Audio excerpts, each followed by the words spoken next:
मिट्टी से अपना खाना लेते होंगे, ऐसा लगता? भाई हमें क्या पता कि प्लांट मिट्टी खाना बनाते हैं, हमें तो ऐसा लगता कि मिट्टी से लेते होंगे। ऐसा ही साइंटिस्ट का मानना भी था स्टार्टिंग में, लेकिन कुछ एक्सपेरिमेंट हुए जिनसे ये पता लगा कि प्लांट को सरवाइव करने के लिए ऑक्सीजन, क्या बोल रहा हूँ, CO2 की, हाँ CO2 की जरूरत पड़ती है।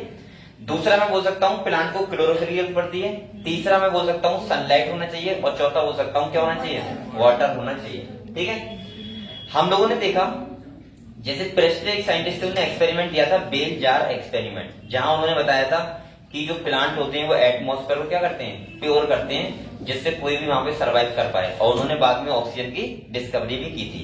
इसके बाद बहुत सारे साइंटिस्ट आए, इंजीनियर हॉज आए, उन्होंने कहा कि सनलाइट की जरूरत पड़ती है प्लांट को फोटोसिंथेसिस के लिए। ठीक है, हल्के हल्के हमें पता लगा कि कहीं ना कहीं प्लांट को फाइनली जरूरत पड़ती है, वो पड़ती है CO2, वाटर, इसके बाद हम बोल सकते हैं सनलाइट, और बोल सकते हैं क्या, क्लोरोफिल यानी कि फोटो पिगमेंट। अगर किसी के पास है ये चीजें तो वो फोटोसिंथेसिस करेगा, और अगर नहीं है तो नहीं करेगा। बेसिकली आप लोगों को सिंपल सा पता लगा कि ये सारी चीजें होना चाहिए, तो प्लांट क्या करता है, अपना फोटोसिंथेसिस करता है, अपना खाना खुद से बना लेता है। इसके बाद एक आपको पता है साइंटिस्ट आए थे CV वॉन नील, जिन्हें हम बोलते हैं बॉर्न नील इक्वेशन। उन्होंने प्रूव किया था कि प्लांट जो होते हैं, जैसे हम लोग बोल देते हैं CO2 से O2 बनती है, ऐसा बोल सकते हैं ना, कि बोल नहीं सकते हैं लेकिन ऐसा बोल देते हैं बहुत लोग कि CO2 O2 में कन्वर्ट होती है। यानी कि हमें जन्म से सिखाया जाता है कि CO2 प्लांट लेते हैं, O2 छोड़ते हैं। जब फर्स्ट में थे तो आपको सिखाया गया था ना, और हम लोग O2 लेते हैं और CO2 छोड़ते हैं, हमारे अंदर वही इमेज बन जाती है, और हम लोग लास्ट तक वही सोचते हैं कि प्लांट CO2 लेते हैं, O2 छोड़ते हैं, हम लोग O2 लेते हैं। बात बिल्कुल सही है, लेकिन मैकेनिज्म भी तो आपको पता होना चाहिए कि प्लांट CO2 कब लेता है, O2 कब छोड़ता है, और हम लोग O2 कब लेते हैं, CO2 कब छोड़ते हैं। तो मैंने आपको सिंपल सा बताया कि हम लोग ऑक्सीजन तब लेते हैं और CO2 तब छोड़ते हैं जब हम लोग करते हैं रेस्पिरेशन। क्या करते हैं बेटा, रेस्पिरेशन का मतलब होता है सिंपल सा कि जब हम खाना खा रहे हैं उसका ऑक्सीडेशन हो और उससे हमें क्या मिल जाए, ATP मिल जाए, एनर्जी मिल जाए, उसे बोलते हैं हम लोग रेस्पिरेशन। क्या बोलते हैं, हम लोग O2 इसलिए लेते हैं रेस्पिरेशन करने के लिए, CO2 आपको पता है छोड़ते हैं, एक्सहेल करते हैं, पता है आप लोगों को। लेकिन जो प्लांट लेते, प्लांट भी बेटा रेस्पिरेशन में ऑक्सीजन ही लेते हैं और CO2 क्या करते हैं, रिलीज करते हैं, क्योंकि प्लांट भी एरोबिक रेस्पिरेशन करते हैं, हम लोग भी एरोबिक करते हैं। क्लियर हुआ। और मैं बोलूंगा धरती पे ऑलमोस्ट सारे लिविंग जो होते हैं वो क्या करते हैं, एरोबिक रेस्पिरेशन ही करते हैं। एनारोबिक जैसे हमारी बॉडी में होता है, जैसे लैक्टिक एसिड बनता है जब मसल्स में होता है, तो आपको पता होगा जब हम लोग कोई बहुत एक्स्ट्रा वर्क करते हैं तो हमारा लैक्टिक एसिड बन जाता है, वो हमें पेन होता है बाद में, आपको पता होगा ये सब चीजें। और ईस्ट होता है, ईस्ट आपको पता है एल्कोहल बनता है, इथाइल एल्कोहल और CO2 पता है हम लोगों को, तो उसे बोलते हैं फर्मेंटेशन, हिंदी में बोलते हैं किण्वन। तो वहां पे एनारोबिक ब्रेकडाउन होता है, मतलब बोल सकता हूँ सिंपल भाषा में, जिसके पास माइटोकॉन्ड्रिया ना हो वो क्या करता है, एनारोबिक ब्रेकडाउन। क्लियर है। अगर हम एरोबिक की बात करें तो एरोबिक रेस्पिरेशन बेसिकली सभी करते हैं। तो प्लांट सिर्फ CO2 O2 का खेल क्या है, उनका खेल है बेटा CO2 को लेते हैं फोटोसिंथेसिस के लिए। और आपको पता है, मैंने आपको बताया था, हमें जो O2 देते हैं वो जब वो लाइट रिएक्शन करते हैं, क्या करते हैं, और वहां पे उन्हें, जो आज मैं सिखाऊंगा आपको, उन्हें पड़ती है हाइड्रोजन आयन की जरूरत, इलेक्ट्रॉन की, और जो ऑक्सीजन बचता है वो क्या कर देते हैं, वो रिलीज। उन्हें हाइड्रोजन चाहिए क्योंकि उन्हें ल्यूमेन में एक जो थाइलेकोइड है उसके ल्यूमेन में हाइड्रोजन कंसेंट्रेशन ज्यादा होनी चाहिए, क्योंकि उन्हें वहां पे क्या करना पड़ता है, एक ग्रेडियंट बनाना पड़ता है हाइड्रोजन का, प्रोटॉन का। ठीक है, तो इसीलिए वहां पे हाइड्रोजन आयन कहां चले जाते हैं, ल्यूमेन चले जाते हैं। इलेक्ट्रॉन कहां चले जाते हैं, PS सेकंड के पास, पता है हम लोगों को। और इसके बाद जो ऑक्सीजन बचती है वो कहां जाती है, रिलीज कर देते हैं वो हमारे लिए। ठीक है, वो तो हम लेते हैं ऑक्सीजन। अब वो ऐसा नहीं कि लाइट रिएक्शन हमारे लिए कर रहे हैं कि तुम्हें ऑक्सीजन चाहिए इसलिए हम प्लांट लाइट रिएक्शन कर रहे हैं, तो ऐसा नहीं कर रहे हैं, नहीं, वो अपने ADP और NADPH के लिए लाइट रिएक्शन कर रहे हैं, और उन्हें ATP NADPH चाहिए तो उन्हें लाइट रिएक्शन करना पड़ेगा। अब लाइट रिएक्शन हुआ और प्लांट के पास क्या मिल गए, ATP और NADPH मिल गए, उनका यूज करते हैं, मैं बार बार बोल रहा हूँ, डार्क रिएक्शन में। किसमें करते हैं, और डार्क रिएक्शन में वो CO2 लेते हैं, उसका फिक्सेशन करते हैं और बनाते हैं क्या है, ग्लूकोज। क्या बनाते हैं, तो वो CO2 लेते हैं तो क्यों लेते हैं, फोटोसिंथेसिस के लिए, और ऑक्सीजन रिलीज करते हैं तो वो किससे करते हैं, लाइट रिएक्शन से, वाटर की स्प्लिटिंग से, ना कि ये काम रेस्पिरेशन करते हैं। ये बात मैं बहुत बार कर चुका हूँ, फिर बता दिया। ठीक है, तो अभी तक हम लोगों ने क्या पढ़ा है, मैंने आप लोगों को ये बताया था कि फोटो पिगमेंट हमारे कौन कौन से होते हैं, जैसे मेन होता है क्लोरोफिल A, इसके बाद जो एसिड पिगमेंट होते हैं वो क्लोरोफिल B हो सकता है, C हो सकता है, कैरोटीनॉइड हो सकता है, ज़ैंथोफिल हो सकता है, बहुत सारे फोटो पिगमेंट होते हैं जो एसेसरी होते हैं। ठीक है, जो मेन होगा वो कौन सा होगा, क्लोरोफिल A, जिसके पास मेन मुखिया होता है ना, मेन मुखिया, वो कौन होता है, क्लोरोफिल A। इतना आप लोगों को पता है बेटा। ठीक है, इसके बाद मैंने आप लोगों को बताया, जैसे आप लोगों ने TW एंगलमैन का एक्सपेरिमेंट पढ़ा था, जिसमें हमने देखा था कि कौन सी सनलाइट में कितना फोटोसिंथेसिस होता है। तो मैंने आपको कहा था 400 से 700 nm की लाइट को बोलते हैं PAR, जिसे बोलते हैं फोटोसिंथेटिकली एक्टिव रेडिएशन। पता है हम लोगों को? इसमें मैंने कहा था 400 से 500 जो वेवलेंथ की लाइट होती है उसको हम लोग बोलते हैं ब्लू रीजन, और 500 से 600 होती है उसे क्या बोलते हैं? ग्रीन रीजन, और 600 से 700 होती है उसे रेड। हम लोगों ने देखा बेटा, आप लोगों को पता होगा chlorophyll B maximum light absorb करता है कौन से रीजन की? ब्लू रीजन की। और हम बोल सकते हैं क्लोरोफिल ए मैक्सिमम एब्जॉर्प्शन करता है किसका? रेड रीजन लाइट का। यानी कि जो हमने देखा 600 से 700। क्लियर है आप लोगों को इतना? हम लोगों ने 3 वहां पे ग्राफ देखे थे, जहां पे मैंने आपको पहले बताया था कि कौन सा पिगमेंट किस सनलाइट को एब्जॉर्ब कर रहा जाता, वो आपको ध्यान रखना है। दूसरा मैंने जो देखा था ग्राफ, वो देखा था रेट ऑफ ऑक्सीजन कितना था, जहां फोटोसिंथेसिस ज्यादा होगी वहां पे ऑक्सीजन ज्यादा रिलीज होगी। दूसरा ये देखा था, और तीसरा हमने देखा था दोनों को मिला के कि ऑक्सीजन रिलीज कितनी हो रही है, तो उसके कंपेयर में रेट ऑफ फोटोसिंथेसिस कितना है। क्लियर है हम लोगों? तो हमने ओवरऑल देखा कि ब्लू और रेड जो रीजन होता है वहां पे मैक्सिमम फोटोसिंथेसिस होती है, और उसके बाद ग्रीन रीजन में क्या होती है? मिनिमम। इतना क्लियर है सब लोगों को? इसके बाद अगर हम बात करें तो हम लोगों ने जो टॉपिक पढ़ा था, इसके बाद हम लोगों ने जो पढ़ा था वो क्या पढ़ा था बेटा? पिगमेंट पढ़ लिए। हाँ, इसके बाद फोटो सिस्टम आते हैं। फोटो सिस्टम मैंने कहा था फोटो सिस्टम 2 होते हैं, एक होता है फर्स्ट और एक होता है सेकंड। बेटा मैंने आप लोगों को बताया था फोटो सिस्टम का मतलब कुछ नहीं होता है। फोटो सिस्टम का मतलब होता है जहां पे क्लोरोफिल या फोटो पिगमेंट मौजूद होते हैं। 250 साढ़े 300 होते हैं, उसे बोल देते हैं हम लोग फोटो सिस्टम। मैंने कहा था 2 टाइप के होते हैं, एक होता है फर्स्ट और एक होता है सेकंड। बेटा आप लोगों को पता होना चाहिए कि जो फर्स्ट होता है कौन सा होता है, वो पहले डिस्कवर हुआ था, और सेकंड का हुआ था बाद में हुआ था। ये सब आप लोगों को पता होगा। फोटो सिस्टम का मतलब है जहां पे लाइट रिएक्शन होती है, ठीक है। इन्हें बोल सकते हैं LHC, लाइट हार्वेस्टिंग कंपाउंड। ये बताओ मुझे, यहाँ तक सब बच्चों को क्लियर है? यहाँ तक क्लियर है? अब देखो यहाँ पे कुछ चीज समझ लो। जैसे मैंने आप, हाँ ये ग्राफ का मतलब क्या है? ये ग्राफ है ऊपर वाला फर्स्ट। हाँ, ये सर नहीं समझ में आता इसका क्या रीजन है? इसका देखो। हां सर, ये अच्छा तुम्हारा प्लॉट था मुझसे क्या है? ये वाला जो ग्राफ है, यहाँ पे ऐसे लिखा हुआ है ना, ऐसे बना हुआ है ना कुछ। चलो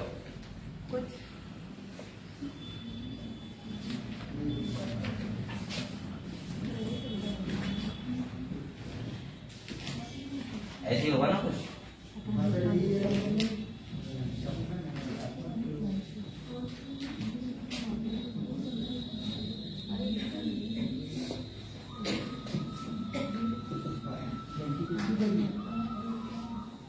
ये ऐसे बना हुआ है ना, देखो यहाँ पे। अब आपको लग रहा होगा सर एक ही लाइन से आपने क्यों बना दी, तो मैंने पहले लेबलिंग कर ली थी अच्छे से, ठीक है, इसलिए बना दिया, ठीक है। आप लोग ऐसा मत करना। यहाँ पे देखो क्या बता रहा है, ये तो कह रहा है ये वाला, देखो यहाँ पे बेटा आप लोग समझ सकते हो। अब देखो इधर, यहाँ पे बोल सकता हूँ, यहाँ पे दिखा रहा है एब्जॉर्प्शन स्पेक्ट्रा। क्या दिखा रहा है? एब्जॉर्प्शन का मतलब होता है कौन सी वेवलेंथ की लाइट को कौन सा फोटो पिगमेंट ज्यादा एब्जॉर्ब करता है, ये दिखा रहा है। तो मैंने आप लोगों को बोला था 400 से लेके बेटा कितने तक होती है? 400 से लेके 700 nm तक की लाइट क्या होती है?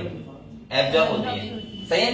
और अगर हम इसे प्रिज्म से गुजारें तो आपको बताइए 7 कलर में डिवाइड हो जाती है, इसे बोलते हैं बिम्ब की ओर। पता है आप लोगों को? बिम्ब की ओर, ये तो बोलते हैं, ये तो बोलते हैं। तो मैंने आपको बताया 400 से 500 बेसिकली जो रीजन होता है वो कौन सा होता है बेटा? ब्लू। 500 से 600 होता है जो कौन सा होता है? ग्रीन। और 600 से 700 होता है वो रेड होता है। अब देखो यहाँ पे, इधर देखो 400 से 500 यहाँ लिख दे रहा हूं मैं, 500 से 100 नहीं 600, और 600 से ये लिख दिया मैंने। अब आप लोग बताओ ये वाला रीजन कौन सा होगा बेटा? और ये वाला, और ये वाला रेड। ये तो यहाँ तक समझ में क्लियर है हम लोगों को? यहाँ तक क्लियर है? अब ये दिखा रहा है, देखो सबसे पहले आप लोग बताओ ब्लू रीजन जो है 400 से 500 वेवलेंथ की लाइट, एनएम की लाइट को कौन ज्यादा एब्जॉर्ब कर रहा है? Chlorophyll B. कौन कर रहा है? Chlorophyll B. उससे कम कौन कर रहा है? Chlorophyll A. और सबसे कम कौन कर रहा है? कैरोटीनॉइड्स। कौन कर रहा है? देखो अपनी किताबों में देखो, दिख रहा है ये? दिख रहा है? इसके बाद देखो बेटा रेड रीजन में आते हैं, कहां थे?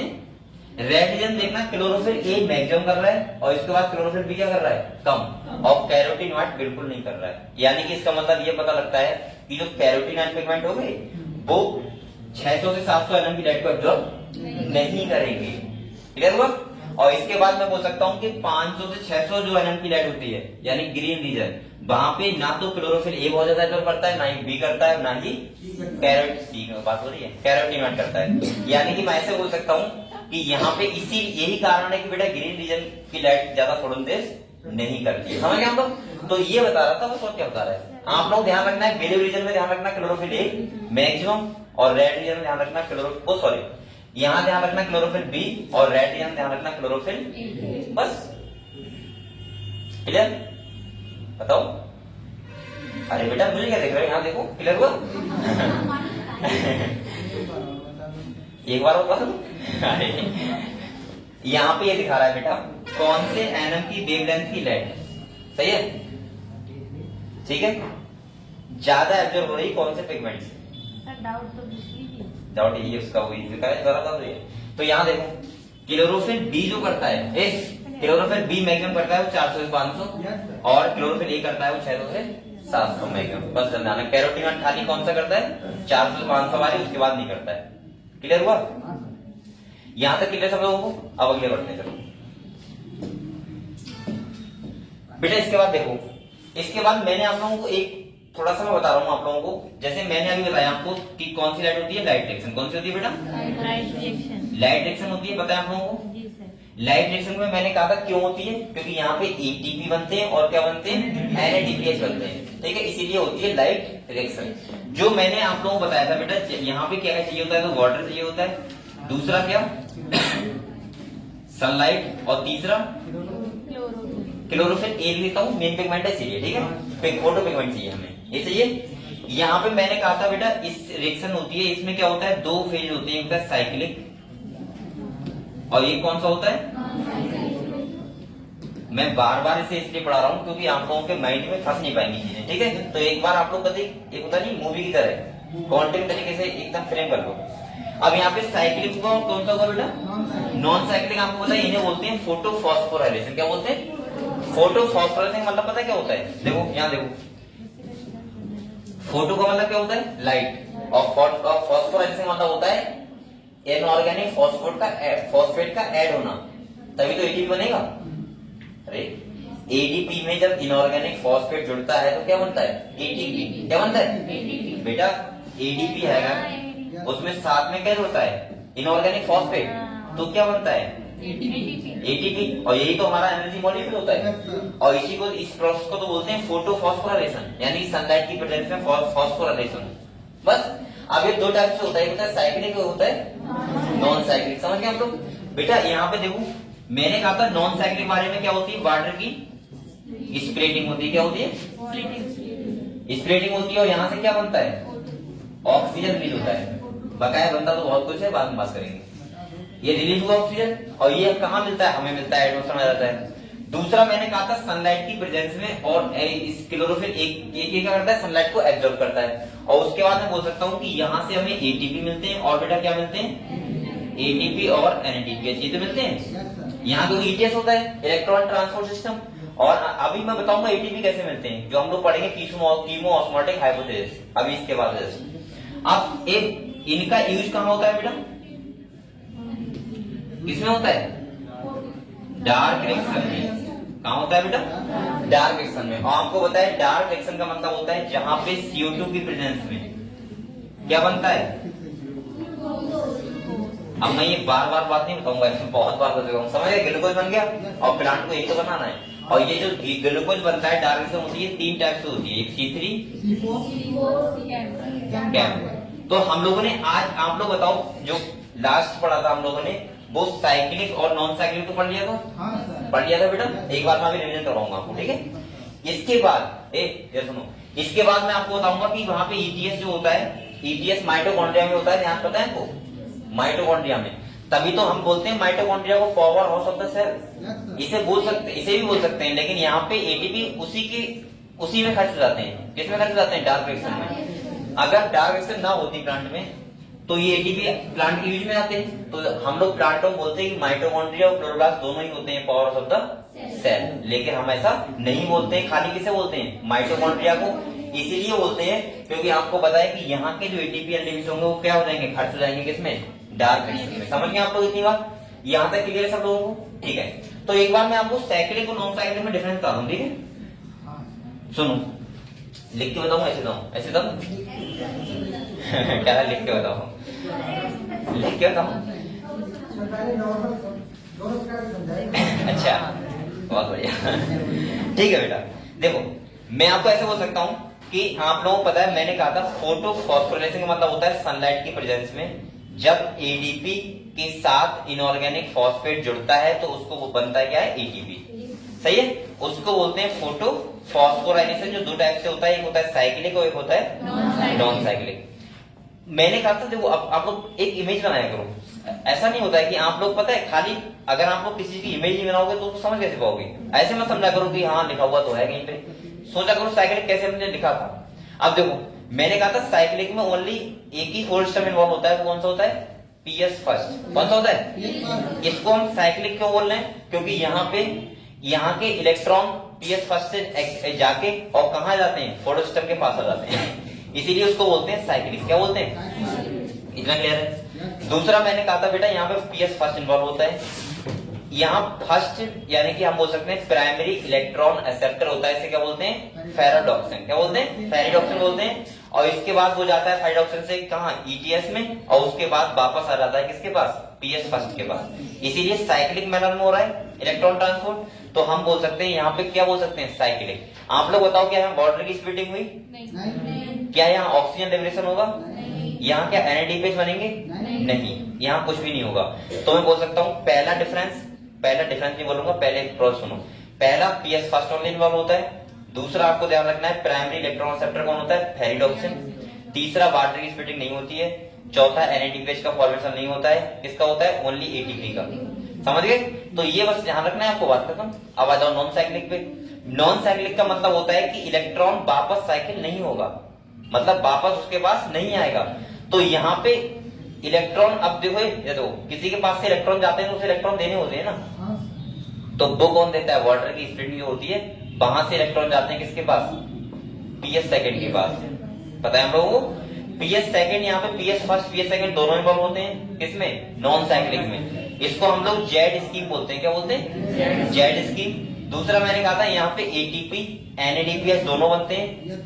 तीसरा मैंने बताया था, हाँ यहाँ पे प्राइमरी इलेक्ट्रॉन एक्सेप्टर कौन होता है बेटा, CO510। कौन होता है, क्योंकि पीएस सेकंड का प्राइमरी इलेक्ट्रॉन एक्सेप्टर ही होता है कौन, CO510। और यहाँ पे पीएस सेकंड से CO510 के पास जाता है, CO510 ईटीएस में भेजता है, इससे एटीपी बनते हैं। ईटीएस कहाँ भेज देता है, पीएस फर्स्ट के पास। कहाँ भेजता है, और पीएस फर्स्ट से कहाँ जाता है, फेरिडॉक्सिन के पास, और फेरिडॉक्सिन से जब जाता है तो वहां पे एनएडीपी होते हैं, और एनएडीपी से हाइड्रोजन कहाँ से लेता है, वो स्ट्रोमा से, और स्ट्रोमा से लेके हाइड्रोजन वो क्या बना लेता है, NADPH। क्या बना लेता है, NADPH। समझ गए हम लोग? और उसके बाद जो बकाया वाटर की स्प्लिटिंग होती है, वहां से इलेक्ट्रॉन कहाँ जाते हैं, जो पूरे करने हैं वो जाते हैं पीएस सेकंड के पास।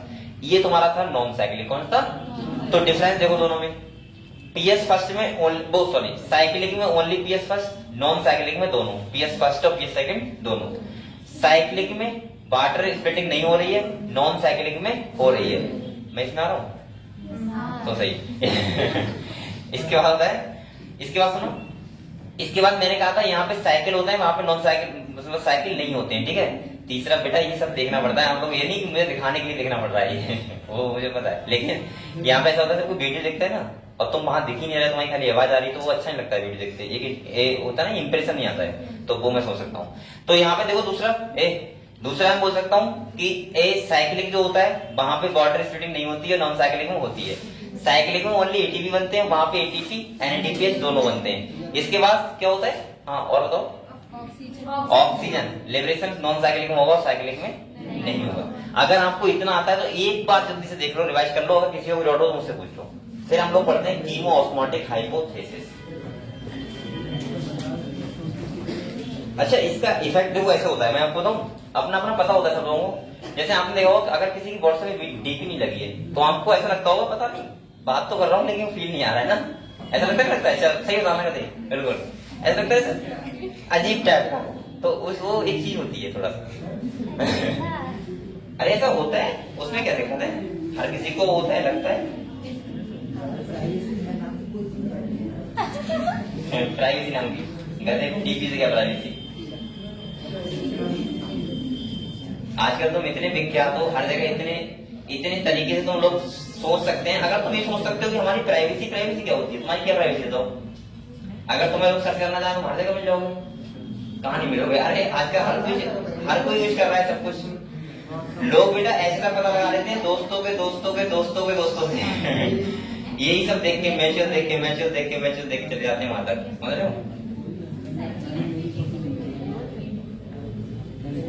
साइकिलिंग ओनली एटीपी, और वहां पे एटीपी आने में कोई वाटर स्प्लिटिंग नहीं होती है। वरना तुम इलेक्ट्रॉन कहाँ से दोगे वहां पे पीएस फर्स्ट के लिए। बेटा इतना लिख लिया आप लोगों ने, इतना पढ़ लिया, बताओ। अरे अगले बढ़े।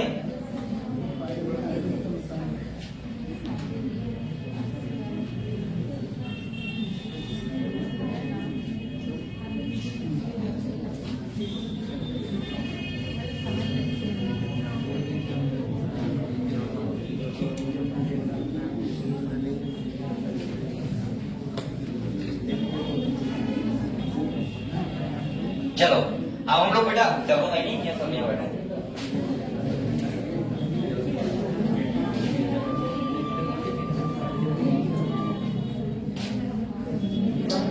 यहाँ पे देखो बेटा,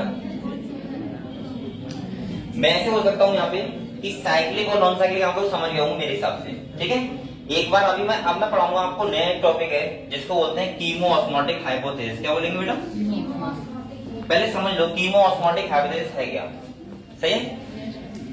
कीमो ऑस्मोटिक हाइपोथेसिस जो है सिंपल सा, वो साइंटिस्ट बोल कौन रहा है आप लोग, यहाँ पे साइंटिस्ट थे मिचेल, कौन थे, इन्होंने ये समझाया था कि एडीपी से एटीपी बनते कैसे हैं। वो ऐसे नहीं बनते जैसे आपने साइक्लिक नॉन साइक्लिक पढ़ लिया, वो ऐसे बनते हैं बेटा जब क्या होता है, जैसे इधर देखो, अगर ये थाइलिक्वाइड है, क्या है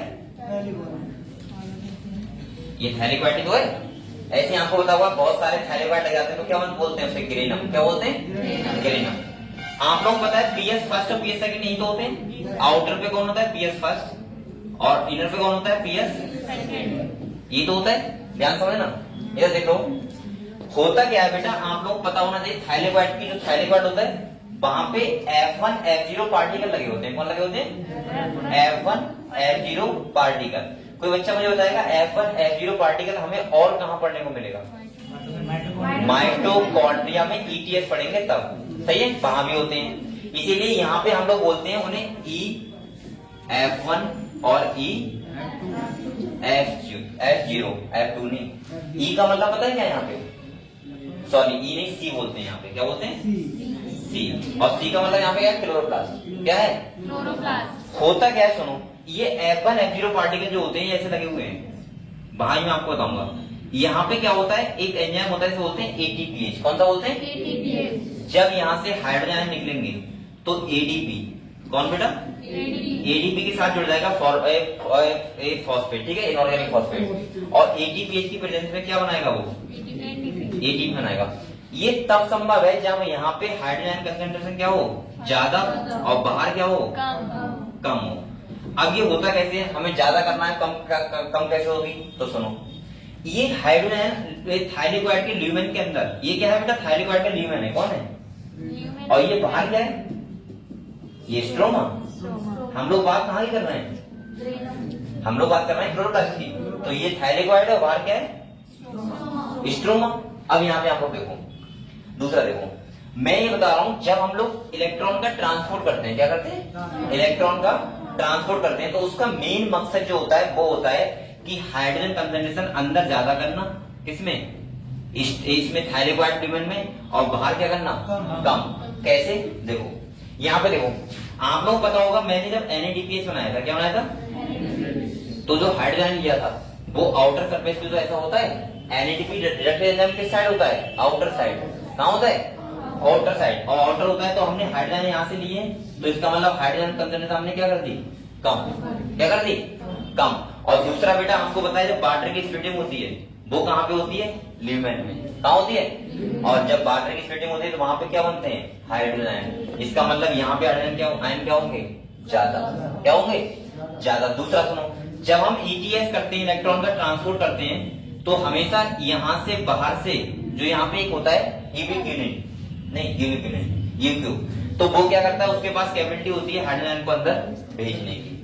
समझ गए आप लोग? तो तीन टाइप से हम क्या बनाते हैं, प्रोटॉन ग्रेडियंट, अंदर ज्यादा और बाहर कम। यही तो हमारा मतलब है साइक्लिक ईटीएस करने का, कि एक तरफ क्या हो जाए हाइड्रोजन कंसंट्रेशन ज्यादा हो जाए, एक तरफ क्या हो जाए कम। और जब ये ग्रेडियंट बन जाएगा, सुन लो बेटा, जब ग्रेडियंट बनेगा तो हमेशा हाइड्रोजन क्या होंगे, बाहर निकलेंगे, और जब बाहर निकलेंगे तो एडीपी से क्या बन जाएगा, एटीपी। ये प्रोसेस होती है, ऐसे एडीपी बनता है। जैसे वैसे नहीं होता, आप सोच रहे हो कि एकदम से एडीपी बन गया, फिर मैं बता रहा हूँ क्या था। देखो आप लोग साइक्लिक में क्या कर रहे थे, इलेक्ट्रॉन का ट्रांसपोर्ट ही तो कर रहे थे, और नॉन साइक्लिक में भी इलेक्ट्रॉन का ट्रांसपोर्ट कर रहे थे। क्यों कर रहे थे? देखो मैंने ये बताया, आराम सुनना करते, हमने नॉन साइक्लिक में आपको बताया एनएडीपी बनाया था। क्या बनाया था? एनएडीपी बनाया था।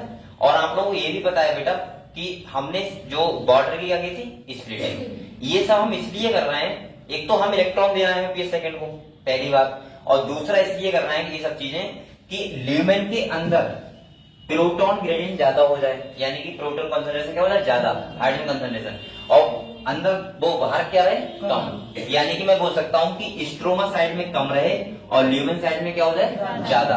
सर ऐसा क्यों कर रहे हैं? तो वो हम लोग इसलिए कर रहे हैं कि जब हाइड्रोजन कंसंट्रेशन जब F1 F0 पार्टिकल से निकलते हैं तो यहाँ पे एक एंजाइम होता है एटीपीएच। कौन सा होता है? एटीपी। उसकी प्रेजेंस में एडीपी से कौन जुड़ जाता है, इनऑर्गेनिक फॉस्फेट, और बन के रहता है ऐसे एटीपी बनता है। अब ये सब ज्यादा कैसे करेंगे हाइड्रोजन कंसंट्रेशन? तो देखो पहला मेथड में देखो तीनों बता दे रहा हूँ, ठीक है। पहला ईटीएस से ट्रांसफर करते हैं, तो यूक्यू के पास पावर होती है अंदर भेजने की प्रोटॉन। दूसरा मैंने कहा था एनएडीपी रिडक्टेज जो एंजाइम होता है वो आउटर साइड में होता है। कहाँ होता है? आउटर साइड में, यानी कि स्ट्रोमा साइड में। और इसीलिए यहाँ से जो हम हाइड्रोजन होता है, जब एनएडीपी बनाते हैं तो हाइड्रोजन यहाँ से देते हैं, तो इसका मतलब यहाँ कम हो जाएगी। और दूसरा वाटर की जब स्प्लिटिंग होती है तो यहाँ से हाइड्रोजन क्या होते हैं, अंदर ज्यादा होते हैं। इससे बन जाता है प्रोटॉन ग्रेडियंट, एक तरफ ज्यादा एक तरफ कम। क्यों बनाया? तो मैं बार बार कह रहा हूँ कि जब यहाँ से F1 F0 पार्टिकल से जब हाइड्रोजन निकलेंगे तो क्या बनेगा, एटीपी। इस पूरी प्रोसेस को बोलते हैं, जो हाइब्रिड को बोलते हैं कीमोऑस्मोटिक हाइपोथेसिस। क्लियर हुआ नहीं हुआ? अभी तक नहीं हुआ, मुझे पता है। कितने बच्चों क्लियर हुआ अच्छे से बताओ? कसम से बताना कहते सही। कसम से मतलब होता है छोटे, तो कसम से बताओ कितने बच्चों को थोड़ा बहुत क्लियर हुआ अभी तक? कुछ कह रहे हैं, कहते यहाँ से ऐसे जा रहा है। आप लोग कोशिश कर रहे हो? एक होता है बेटा, आपने वो नहीं पढ़ा डार्विन का थ्योरी? उसने क्या बताया था? डार्विन ने एवोल्यूशन पढ़ते हुए ना, कहते डार्विन को जिराफ वाला बताया। डार्विन ने नहीं, उसने बताया था लेमार्क। क्या बताया था? बताओ। गर्दन लंबी हो जाती है। हाँ गर्दन लंबी, लेकिन उन्होंने एक बात लिखा था वहां पे। उन्होंने बताया क्या लिखा था? उन्होंने कहा था वहां पे लिखा था इंटरनल वाइटल फोर्स। क्या होता है बताओ? इसका मतलब होता है अंदर से एक इंटरनल फोर्स का जनरेट करना, कि मुझे ऐसा काम करना ही करना है। और जब आप लोग ये सोच लोगे तो आप लोगों को कोई बेकार नहीं लगेगा। जैसे अगर आप लोग ये मान लो कि मुझे सीखना ही सीखना है, तो आपके पास 1000 तरीके निकल आएंगे कि अब तो मुझे इस तरीके से नहीं सीख पाया, इस तरीके से सीख लूंगा। एक होता है ठीक है यार, बस ठीक है, अगर समझ में आ जाएगा तो ठीक है, नहीं आया तो विवाद नहीं, तब भी कोई बात नहीं है। तो आप लोग हमेशा ध्यान रखो, किसी काम किया करो तो इंटरनल वाइटल फोर्स का मतलब होता है अंदर से समझना कि मुझे समझना है, और उसमें जो काम करने वाला नहीं होता है वो भी हो जाता है, फिर होता नहीं होता है। तो वही उनने कितना अच्छा बोल दिया था, मैं हमेशा ध्यान रखता हूँ, मुझे आप लोग ध्यान रखा करो। चलो एक बार फिर समझा रहा हूँ, ठीक है? आप हमें समझाना किताब से, तो एक बार वो देख लेते, ठीक है, किताब से। चलो वहां चलते हैं, वरना पूरा घंटा ऐसे निकल जाएगा। तो आप लोग इंटरनल वाइटल फोर्स लगाया करो बेटा।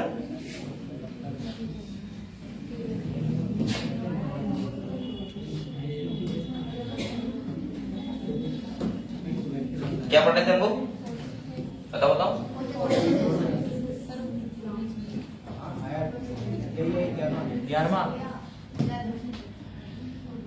देखो बेटा, ये हम लोगों ने सब पढ़ लिया है इधर, ये तो सब पढ़ लिया ना। किसी भी डाउट को हमसे पूछ लेना अभी भी। यहाँ पे इसके बारे में पढ़ा था हमने, क्लोरोप्लास्ट के बारे में। इसके बाद मैंने 3 ग्राफ बताए थे आपको, अब दोबारा मत क्या बता दो। ये रिएक्शन सेंटर बताया था। इसके बाद बेटा ये तुम्हारा कौन सा था, नॉन साइक्लिक, और ये वाला कौन सा था? मैंने आपको साइक्लिक नॉन साइक्लिक डिफरेंस बता दिए। एक बार फिर बता दे रहा हूँ, यहाँ पे लिखे हुए हैं, नहीं है लिखे हुए, छोड़ो मतलब अब नहीं बताऊंगा। आपको पता है साइक्लिक नॉन साइक्लिक में दोनों बहुत सारे डिफरेंस है। और एक बार सुनो, साइक्लिक नॉन साइक्लिक में आपको डिफरेंस याद रखने हैं, दूसरा आपको C3 और C4 साइकिल में भी डिफरेंस याद रखने हैं। बस इतना अगर आपको पता है तो बस यही पेपर में आएगा, कुछ नहीं आएगा। हम लोग नेक्स्ट एक टॉपिक पढ़ते हैं, कीमोऑस्मोटिक हाइपोथेसिस। इसका सिंपल सा मतलब है कि साइंटिस्ट को ये बताना था कि एटीपी का फॉर्मेशन कैसे होता है। तो एक बार यहाँ पे देखो डायग्राम बना हुआ है, जो मैंने अभी वैसा बनाया था फालतू का, यहाँ सही बना हुआ है, देखो है बना हुआ, ठीक है। वो सो रहा है, देखो विशेष मॉड्यूल, सोलो बेटा सोलो सोलो, कोई दिक्कत नहीं है। रात में क्या था, अरे तुझसे पूछ रहा हूँ विशेष, सो क्यों रहे हो, नहीं सो रहे हो? ऐसा भी बैठता है क्या कि आंख बंद करके बैठो, ऐसा कौन करता है? तो बता दो, मैं कोई ऐसा ना कि तुम्हें गोली मार दूंगा, ऐसा भी नहीं कि वही ठीक है यार तुम सो रहे हो तो सो कते बेकार हो गए, ऐसा भी कुछ नहीं। बताओ बेटा क्या सो रहे हो? रात में क्या किया था, मूवी देखी थी क्या? चलो देखते हैं, ये कौन टॉपिक है इसलिए बोल रहा हूँ मैं। ये देखिए यहाँ पे देखो, मैं बोल रहा था यूबिक्विनिन, यहाँ पे प्लास्टोक्विनिन, थोड़ा सा दिक्कत हो गया था। यहाँ पे देखो, पहले ये बताओ ये क्या है, आप लोग ये अभियान समझना, तब एकदम कभी कान खोल के बैठो वरना आपको समझ नहीं आएगा। ये है कीमोऑस्मोटिक हाइपोथेसिस, जो है समझाया था साइंटिस्ट मिशेल ने कि कैसे एटीपी का फॉर्मेशन होता है, किससे, साइक्लिक और नॉन साइक्लिक, जो हम ईटीएस बोलते हैं, ईटीएस उससे।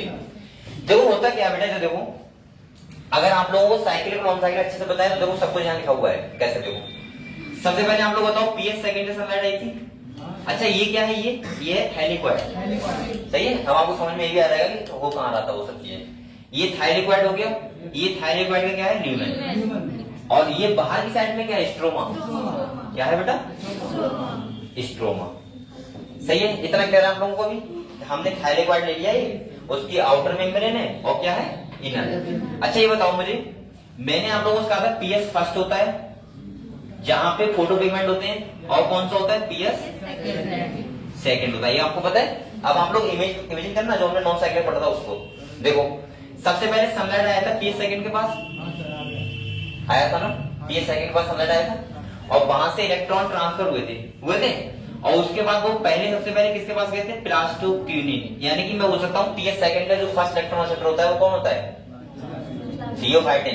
पहले सेकंड के पास आता है, अरे तो आता नहीं, वहां लिखा हुआ है तो मैं बता दिया खाली, बहुत ध्यान रखो बेटा, कौन है, थियोफाइटिन। इसके बाद सुनो, यहाँ पे प्लास्टोक्विनिन का नाम क्यों लिखा हुआ है, इसलिए लिखा हुआ है क्योंकि इसके पास एक पावर होती है कि अगर इलेक्ट्रॉन ट्रांसपोर्ट हो रहे हैं तो ये बाहर के हाइड्रोजन को कहाँ करता है, अंदर करता है, कहाँ करता है, अंदर। देखो ये बाहर से लेके आ रहा है और अंदर क्या कर रहा है, ट्रांसफर कर रहा है, ये समझ गए आपको। इससे फायदा क्या होता है कि बाहर जो कंसंट्रेशन हमें कम करनी है वो कम होती है, और अंदर क्या होती है, ज्यादा। दूसरा सुनो, ये जाएगा साइटोक्रोम के पास, ये क्या है, ईटीएस का पार्ट है साइटोक्रोम। इसके बाद आपको पता है प्लास्टोसाइनिन, और उसके बाद जाता है पीएस फर्स्ट के पास, पता है आपको ये बात, सही है। और पीएस फर्स्ट के बाद आपको ये भी पता होना चाहिए कि बाहर क्या होता है, यहाँ भी सनलाइट होती है, और यहाँ पे जो पहला होता है वो कौन होता है, एफडी, फेरिडॉक्सिन, ये तो होता है। और यहाँ पे एनएडीपी जो होती है, कौन होता है, पॉजिटिव, वो हाइड्रोजन को लेकर क्या बना लेता है, एनएडीपीएच, क्या बना लेता है। यहाँ एक एंजाइम होता है, इसका नाम तो बताओ बच्चों, कौन है, एनएडीपी रिडक्टेज, कौन होता है, यही तो होता है। आप लोग बताओ, ये तो ईटीएस हमने नॉन साइक्लिक का देख लिया। पहली बात यहाँ से फायदा हुआ कि हमारे हाइड्रोजन बाहर क्या हो रहे हैं, कम हो रहे हैं, सही है। दूसरा फायदा यहाँ से हुआ कि प्लास्टोक्विनिन ने हाइड्रोजन के कंसंट्रेशन अंदर क्या कर दी, ज्यादा।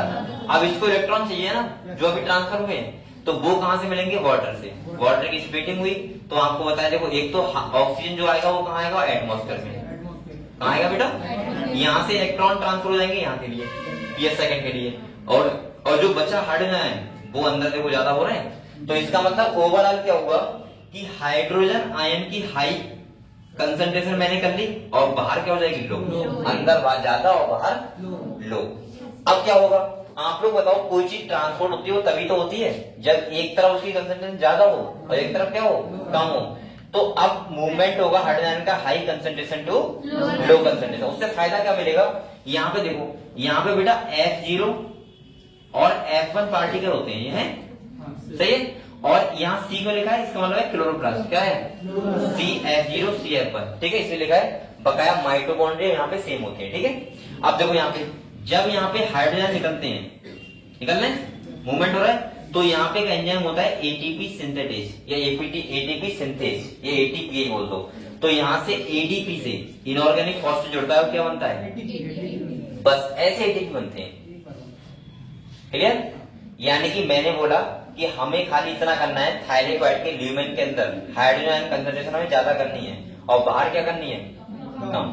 और वो कैसे करेंगे, पहला एटीएस करा के, दूसरा एनएडीपीएस से वो बन रहा है वो तो कम हो जाएगी, और तीसरा बेटा वाटर की स्प्लिटिंग। ध्यान रखना तीनों से क्वेश्चन आ सकता है, वो स्टेटमेंट दे देगा। पहला एनएडीपीएस कम कर रहा है और ये क्या कर रहा है बेटा, अंदर ज्यादा कर रहा है, दूसरा और तीसरा ये अंदर ज्यादा कर रहा है, समझ गए। ऐसे क्वेश्चन आ सकता है। ल्यूमेन के अंदर हाइड्रोजन कंसंट्रेशन कौन बढ़ाता है और स्ट्रोमा में कौन कम करता है, समझ गए। तो ये तुम्हारा था कीमो ऑस्मोटिक हाइपोथेसिस। एक बार अगर आप लोगों को कोई डाउट लग रहा हो मुझसे पूछ लो, जैसे फिर मैं थ्योरी पढ़ाता हूँ इसकी, बता देते हैं। कुछ बच्चे कह रहे हैं अभी भी कुछ नहीं हो। अब बेटा हम लोग दिमागी आता है कुछ, वो खा के देखो थोड़ा सा, हो सकता है दिमाग की कपाट खुल जाए। न्यूरॉन्स का जो इम्पल्स कंडक्शन होता है वो तेजी से होने लगेगा। ऐसा होता है। आप लोग एक्सरसाइज करते हो बेटा, मैं शरीर की नहीं कर रहा हूँ, मैं ब्रेन की कर रहा हूँ। ब्रेन का मतलब होता है आप लोग गेम में खेला करो, पबजी मत खेलना।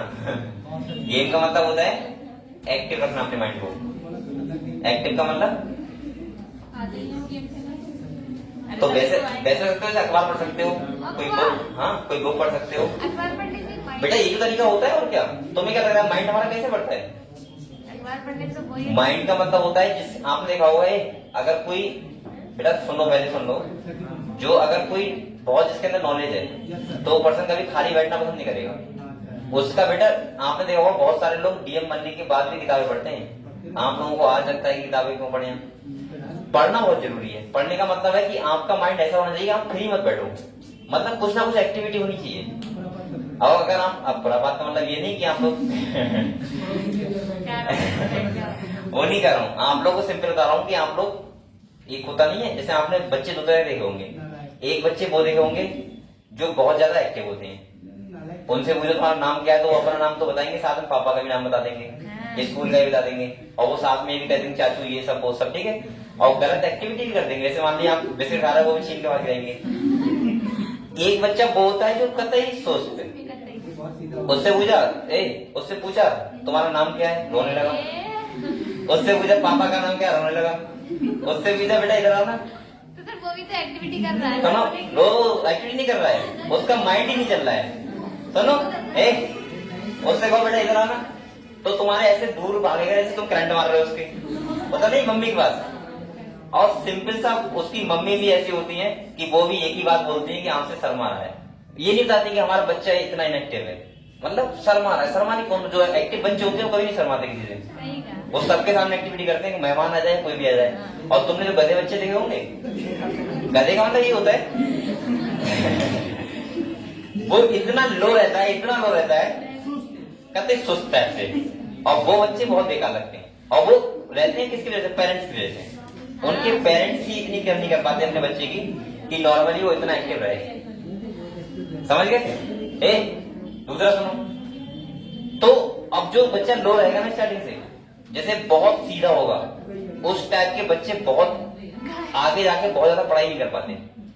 वो सीधे तो बहुत होते हैं लेकिन वो बहुत ज्यादा अच्छा काम नहीं कर सकते लाइफ में उनका। अरे मैं बता रहा हूँ बेटा, मुझे पूरा एक्सपीरियंस है। वो बच्चे का माइंड ही इतना एक्टिव नहीं होता है, और जो बच्चे एक्टिव होते हैं अगर उनका फोकस धोखे से पढ़ाई चला गया। सर जो शांत होते हैं मैंने देखा है सर वही। मैं बात के शांत की बात नहीं कर रहा हूँ, छोटे की शांत की बात कर रहा हूँ। जब बच्चा 2-3 साल का है, अब तुम ऐसा मत करना कि कोई इंटर के बाद शांत हो गया, होता है उसका दिल टूट गया हो तो शांत हो गया।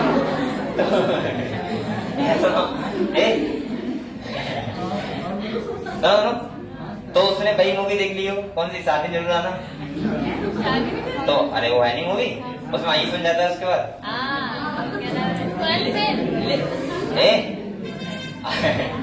अब दोनों मूवी में अलग अलग सीन है।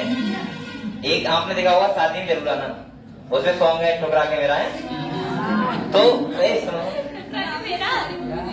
सुनो, मैंने सारी मूवी भी देखी, मैं सीन देखता हूँ।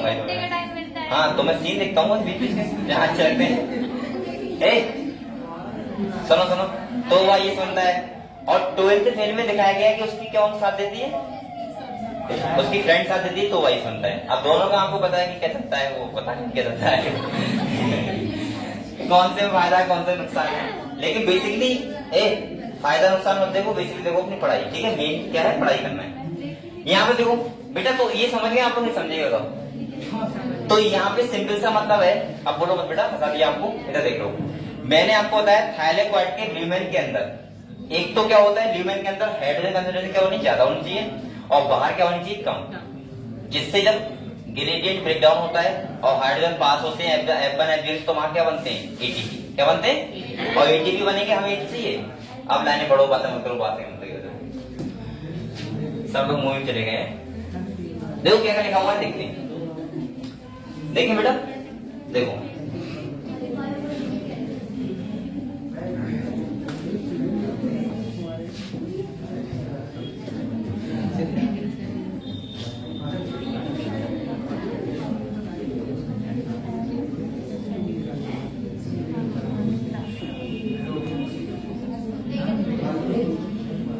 पढ़े।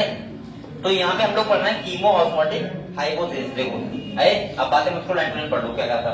कह रहा है let us now try and understand how actually ATP synthesized. हम लोग समझेंगे कि एटीपी एक्चुअली में बनते कैसे हैं, ठीक है, वो समझेंगे।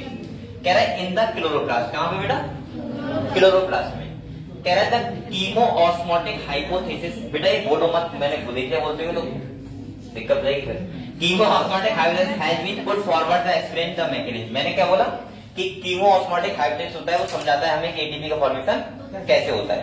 अगले देखो, कह रहा है like in respiration in photosynthesis to ATP synthesis link to the development of proton gradient across a. मैंने ये तो बार बार कह रहा हूं कि हमें क्या करना है, खाली क्या करना है, एक तरफ प्रोटॉन ग्रेडियंट ज्यादा करना है, एक तरफ क्या करना है, कम। भाई एक तरफ हाइड्रोजन कंसंट्रेशन ज्यादा करनी है, एक तरफ क्या करनी है, कम। कह रहा है this time these are the membranes of thylakoid. क्या होता है, मेम्ब्रेन, थाइलेक्वाइड की मेम्ब्रेन। कह रहा है there is one difference through here the proton accumulation is towards the inside of the membrane. यहाँ पे क्या होगा, मेम्ब्रेन के अंदर की तरफ प्रोटॉन क्या होंगे, मूव करेंगे, सही है। और कह रहा है इन द ल्यूमेन, कहां पे, ल्यूमेन साइड में। तो यानी कि ल्यूमेन किसका बात हो रही है, थाइलेक्वाइड की। और थाइलेक्वाइड कहां होता है, क्लोरोप्लास्ट के अंदर। तो मैं बोल रहा हूं थाइलेक्वाइड के ल्यूमेन में ज्यादा होने चाहिए और स्ट्रोमा में क्या होने चाहिए, कम। समझ गए हम लोग। अगले क्या है, in respiration proton accumulate in the intermembrane space of the mitochondria when electron move through ETS. अब यहाँ पे ये बता रहा है, अब ये बताना नहीं चाहिए, ये तो पहले ही तो समझ लो आप लोग, माइटोकॉन्ड्रिया बात कर रहा है। कह रहा है जब रेस्पिरेशन होता है, क्या होता है, तो आपको पता होगा, अगर आपको मैं बता दूं, पहले होता है ग्लाइकोलाइसिस, उसके बाद होता है क्रेब साइकिल, जो होता है मैट्रिक्स में, होता है माइटोकॉन्ड्रिया की। और आपको पता है उसके बाद होता है एक सिस्टम जिसे होते हैं ईटीएस, इलेक्ट्रॉन ट्रांसपोर्ट, जो माइटोकॉन्ड्रिया की इनर मेम्ब्रेन पे होता है, सही है। वहां के एटीपी जो बनते हैं वो हम सेलुलर एक्टिविटी के लिए यूज करते हैं। इसका मतलब हम इसीलिए बोलते हैं माइटोकॉन्ड्रिया को powerhouse of the cell. लेकिन यहाँ पे वहां पे भी तो यही मतलब होता है कि मेम्ब्रेन के अंदर प्रोटॉन ज्यादा रहे और बाहर क्या रहे, कम। ईटीएस का मतलब ही होता है बेटा प्रोटॉन ग्रेडियंट को डिफरेंशिएट करना, यानी कि हो सकता हूं अंदर ज्यादा और बाहर कम। तो यहाँ पे देखो कह रहा है let us understand what causes the proton gradient across the membrane. We need to consider again the process that take place during the activation of electron and their transport to determine the step that cause a proton gradient to develop. यहाँ पे कह रहा है कि electron transport होता है तो उससे क्या होते हैं, डेवलप होते हैं प्रोटॉन ग्रेडियंट, एक तरफ ज्यादा हो जाएगा और दूसरी तरफ क्या हो जाएगा, कम। अब देखो यहाँ पे एक एक करके इनर पॉइंट लिखे हो, समझते हैं। अगर आपने अभी डायग्राम सही समझा होगा तो ये पॉइंट्स आपको बिल्कुल सेम टू सेम लगेंगे। देखो क्या कह रहा है बेटा, देखो अब यहाँ से क्वेश्चन 100% आएगा, ये बात नहीं। और ये बहुत सिंपल है, कहते हैं आप लोग थोड़ी बात समझनी है खाली। देखो क्या कह रहा है, पहला कह रहा है स्प्लिटिंग ऑफ द वाटर। मैंने कहा था जब वाटर की स्प्लिटिंग होती है कहाँ होती है, इनर साइड में, ल्यूमेन के इनर साइड। आप लोग ल्यूमेन समझ पा रहे हो बेटा, एक बात समझो, ये क्या है, क्लोरोप्लास्ट है, क्या है, क्लोरोप्लास्ट। हरे दवाई से होते हैं हिंदी में, सही है। इसके अंदर थाइलेक्वाइड होते हैं इसे, अरे आपने डायग्राम देखा है ना। और अगर मैं एक को उठाऊं यहाँ से, किसको उठाऊं, तो ये ऐसा दिखेगा हमें, ये था लिक्विड। तो मैं ल्यूमेन की बात कर रहा हूँ यहाँ की। और आप लोग बताओ ग्रेनम के आउटर साइड में क्या होता है? स्ट्रोमा तो होता है। क्या होता है? तो मैं यहाँ पे खाली थाइलेक्वाइड दिखाया गया है, तो मैं खाली थाइलेक्वाइड ये बोल रहा हूँ अंदर वाली साइड में, और आउटर साइड में क्या होगा? स्ट्रोमा। समझ गए आप लोग? ये बात चल रही है इधर। ठीक है, तो अब इतना तो पता होगा आप लोगों को। ये चैप्टर में समझ रहा हूँ बेटा, बहुत सरल वे में पढ़ लो, ज्यादा अच्छी बात है, वरने बहुत कठिन लगता है बच्चों को। अगले देखो कह रहा है since splitting of the water molecule take place, देखो साफ साफ लिखा है inner side of the membrane, यानी कहां पे? ल्यूमेन में। कहां पे? तो मैंने कहा था वाटर की स्प्लिटिंग जो होती है वो इसलिए नहीं होती कि हमारा ऑक्सीजन, यानी कि हमें ऑक्सीजन मिल जाए, इसलिए नहीं होती। हालांकि फायदा तो हमें भी होता है, वो इसलिए होती है कि अंदर ल्यूमेन में हाइड्रोजन कंसंट्रेशन बढ़ जाए और दूसरा इलेक्ट्रॉन जो होंगे वो कहां पहुंच जाए? pH सेकंड के पास, क्योंकि उसके पास क्या है? कमी है। समझ गए हम लोग? अगले देखो कह रहा है प्रोटॉन और hydrogen ion that are produced by the splitting of water accumulate within the lumen of the thylakoid. यहाँ पहला लाइन क्लियर हुआ कि वाटर की स्प्लिटिंग हुई और वहां पे जो हाइड्रोजन आयन होंगे वो ल्यूमेन के अंदर क्या हो जाएंगे? स्टोर हो जाएंगे ज्यादा। ठीक है, और बाहर हमें ये तो करना है, अंदर ज्यादा करना है, बाहर क्या करना है? कम करना। सेकंड पॉइंट देखो, अभी ध्यान रखना यहाँ पे इनर साइड स्टार मानो। यहाँ पे क्वेश्चन पूछ सकता है स्टेटमेंट में कि वाटर की स्प्लिटिंग कहाँ होती है? तो कहाँ होती है? इनर साइड में, यानी कि ल्यूमेन साइड में। अगले देखो बेटा, अभी डायग्राम आ गया। देखो वाटर की स्प्लिटिंग यही तो हो रही है, देखो ये देखो, तो अंदर ही तो हो रही है ल्यूमेन के। अब दूसरा पॉइंट देखो, कह रहा है as electron move through the photo system. अब दूसरे पे आ गए हम लोग। जब इलेक्ट्रॉन क्या होते हैं? मूव होते हैं किससे? फोटो सिस्टम से, pH सेकंड से pH फर्स्ट से। ठीक है, तो कह रहा है बेटा proton are transport across the membrane, this happen because the primary sector of electron which is located towards the outer side of the membrane transfer its electron not to an electron carrier but to hydrogen carrier. यानी कि वहां पे क्या होता है? वो hydrogen career होता है, जिसका नाम मैंने क्या बताया था? प्लास्टोक्यूनिन, जो क्या करता है? अंदर से इलेक्ट्रॉन को प्रोटॉन कहां भेजता है? बाहर की तरफ। सही है। अगले कह रहे हैं hence this molecule remove a proton from the stroma while transporting an electron, और कह रहा है when this molecule pass on its electron on the electron carrier on the inner side of the membrane, the proton is released into the inner side of the lumen side of the membrane। यानी कि अंदर से बाहर से कहां जाएंगे? अंदर की तरफ, ल्यूमेन। तो दूसरा तरीका पता लग गया, जिससे क्या होगा? प्रोटॉन ग्रेडियंट बढ़ेगा ल्यूमेन में। कहां बढ़ेगा? ल्यूमेन में। तीसरा देखो, तीसरा मैंने आपको बताया था जो एनएडीपी रिडक्टेज एंजाइम होता है वो कहां होता है? आउटर साइड में। कहां होता है? जब एनएडीपी से एनएडीपी बनता है तो वो हाइड्रोजन कहां से लेता है? स्ट्रोमा से। कहां से लेता है? तो स्ट्रोमा से लेगा तो स्ट्रोमा में क्या होंगे? हाइड्रोजन कम होंगे, और हमें ये तो करना है, अंदर बढ़ाना है और बाहर क्या करना है? कम। तो देखो दूसरा कह रहा था NADP reductase enzyme is located on the stroma side of the, अभी ध्यान रखना कौन साइड है? Stroma side. और ये नीट में क्वेश्चन आ चुका है ये वाला स्टेटमेंट। ये पूछा गया था कि बताओ एनएडीपी रिडक्टेज एंजाइम होता है जो, वो थाइलेक्वाइड के किस साइड होता है? आउटर साइड या इनर साइड? तो कहां होता है? Outer side. समझ गए? और जब आप स्टेटमेंट कोई भी पढ़ो तो हमेशा ये बहुत जरूरी होता है कि स्टेटमेंट को समझा करो कि चीज में लिखा हुआ क्या है। बच्चे बहुत जल्दी में होते हैं नीट में, उनका माइंड होता है 7वें आसमान पे, डरे हुए वैसे होते हैं। दूसरा इसीलिए कहता हूं मैं आप लोग टेस्ट देते रहो, जिससे आपको एक अनुमान लग जाए कि जब इतने टेस्ट दे दोगे तो आपको जब पेपर देने जाओगे तो आपको क्या लगेगा? टेस्ट ही लगेगा, वो पेपर नहीं लगेगा। और बकाया मैं बता रहा हूँ पेपर में 50% जो होता है वो किसका होता है? टेंशन का रोल होता है। टेंशन जब होती है आदमी को तो आपको पता है कि वो चीजें भूल जाता है जो आप उसको याद होनी चाहिए, और ये गलतियां आपसे बहुत होती होंगी। इसीलिए कहावत भी, चिंता कैसे होती है? चिंता के समान। ठीक है, चलो अगले देखते हैं। कह रहा है reductase enzyme is located on the stroma side of the membrane. कहां होता है बेटा? Stroma side. स्ट्रोमा मतलब आउटर साइड। सही है। अगले देखो, अब वो क्या करेगा? ये वाला पूरा सही लिख देगा और लास्ट में लिख देगा यहाँ पे स्ट्रोमा साइड की जगह ल्यूमेन साइड। आप सोचो कि पूरा स्टेटमेंट सही तो है, लगा दोगे भाई, लेकिन यहाँ पे एक चीज को देखना पड़ता है, समझे? क्वेश्चन लगाते हुए। इसीलिए मैं कहता हूँ कि आप लोग हमेशा क्वेश्चन को 2 बार पढ़ा करो। ये भी गलती करते हो आप लोग। अगर आपको क्वेश्चन से समझ में आता है तो आंसर तो बता ही दोगे। बच्चे क्या करते हैं? क्वेश्चन पढ़ेंगे आता है, उसका ऑप्शन पहले देख लेंगे कौन सा मिल रहा है, ये देखिए क्वेश्चन क्या कह रहा है, कौन सा हमें जाना बेजाना लग रहा है ऑप्शन, और जो जाना लगता है कि हाँ ये सही है तो सही है। जरूरी होता है कि आप क्वेश्चन पहले पढ़ो और उसे 2 बार पढ़ो, 1 बार नहीं 2 बार। अगर आपको क्वेश्चन समझ में आ रहा है तभी तो उसका आंसर अच्छे से दे पाओगे। और उसमें भी आप लोग पहले ये देखा करो कौन सा मेरे से मिलता जुलता है, ये देखा करो कि ऑप्शन कौन सा सही है। ऐसा नहीं लग रहा है सही, लगने से क्या होता है कौन सा सही वो लगाया करो, ठीक है। आधे बच्चे तो एज्यूम करते हैं वहां जाके कि या पहले वाले का मैं नहीं लगाया था, इसका भी हो सकता है। ऑप्शन से मतलब नहीं क्या कह रहे हैं, क्वेश्चन आधा पड़ा आंसर लगाने लगे। नीट बेटा ये और देखता है, अगर आप एमबीबीएस सुनोगे तो इसका मतलब सुनना कि भाई कुछ और हाँ ऑपरेशन कर रहे हो तो आप ऐसा ना कि कहीं का ऑपरेशन कहीं कर दोगे भाई। एक आपके अंदर इतनी धैर्य यानी कि पैसेंस होना चाहिए ना कि चीजों को समझ पाओ, और आप अनुमान नहीं मान सकते कि मान लिया। मानने से क्या होता है, होना चाहिए कि हाँ सही बात है बिल्कुल, यानी कि हम बोल सकते हैं कि तभी मैं कह रहा हूँ क्वेश्चन को 2 बार पढ़ा करो, तब उसके ऑप्शन देखा करो कौन सही होंगे। और बच्चे 90% नहीं करते हैं कि क्वेश्चन को 2 बार छोड़ो, 1 बार से नहीं पढ़ते, और उनका जरा सा जाना पहचान निकला है। जाना पहचान मतलब होता है थोड़ा रटा हुआ टाइप का, तो उसका ऑप्शन ही देखते हैं बिना क्वेश्चन पढ़े कि कौन सा सही हो सकता है। ये सबसे बड़ी गलती करते हो आप लोग, ठीक है। दूसरा देखो बेटा, कह रहे हैं along with electrons that come from the acceptor of electron of ps first proton are the necessary for the reduction of NADP plus to NADPH, सही है। और कह रहा है these protons are also removed from the stroma, ये कहां से कम हो रहे हैं, स्ट्रोमा से। और हमें ये तो करना है, स्ट्रोमा में क्या करना है, कम करना है, और ल्यूमेन में क्या करना है। इतना क्लियर हुआ आप लोगों ने? 3 चीजें देखी। पहला क्या देखा बेटा, वाटर की स्प्लिटिंग जिससे ल्यूमेन में बढ़ रहे हैं।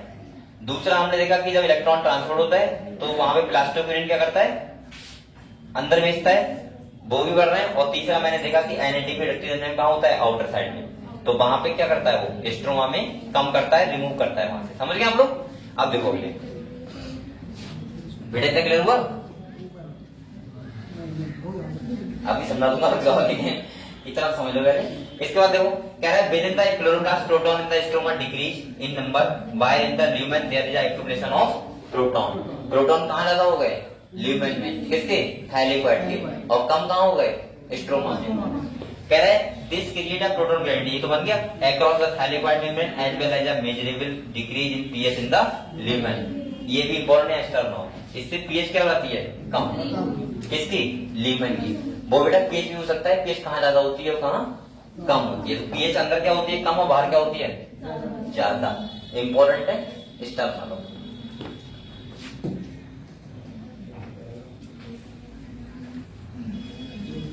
हो गया बेटा, इतना क्लियर हुआ? आप लोग इसको स्टेप बाय स्टेप समझो, कुछ ज्यादा कठिन नहीं है चीज।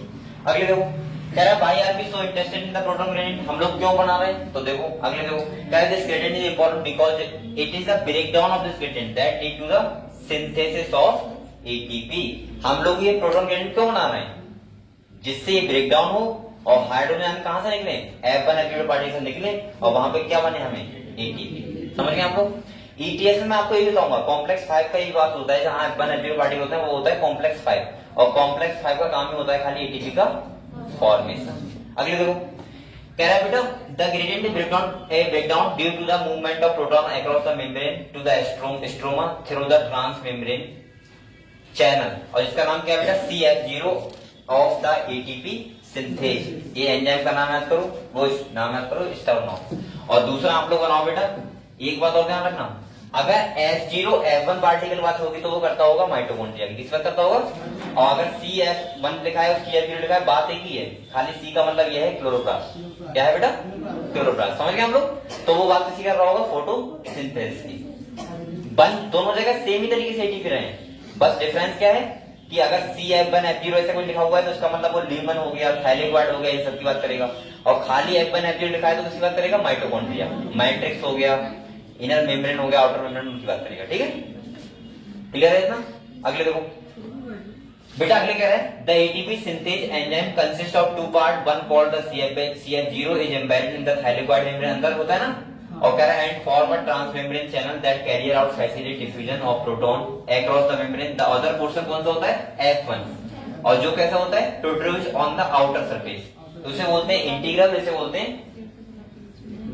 इसे क्या बोलते हैं, आउटर साइड में होता है, ऐसा बोलते हैं। अगले कह रहा है thylakoid membrane on the side that faces the stroma, और जो फेस किसको करता है, स्ट्रोमा। ये ऐसे बोल सकते हैं स्ट्रोमल साइड कौन सा होता है और ल्यूमेन साइड कौन सा होता है, ठीक है, ऐसे बोल सकते हैं।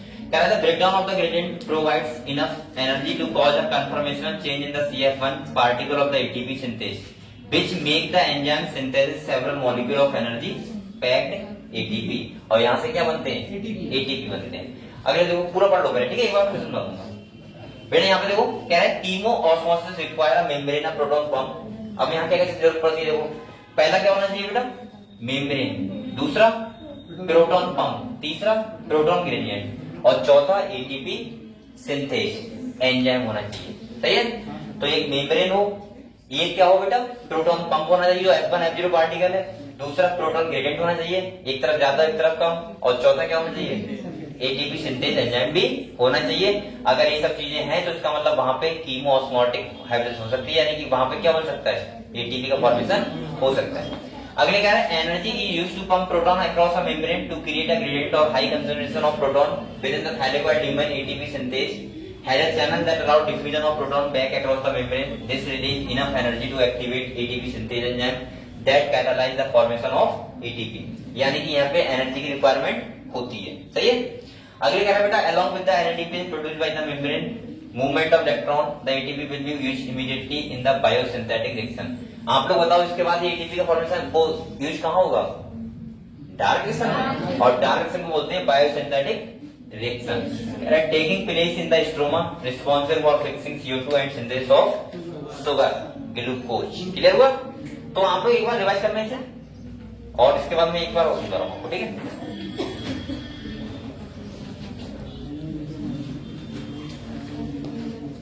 करो रिवाइज करो ना, रिवाइज के लिए मैंने बोला है।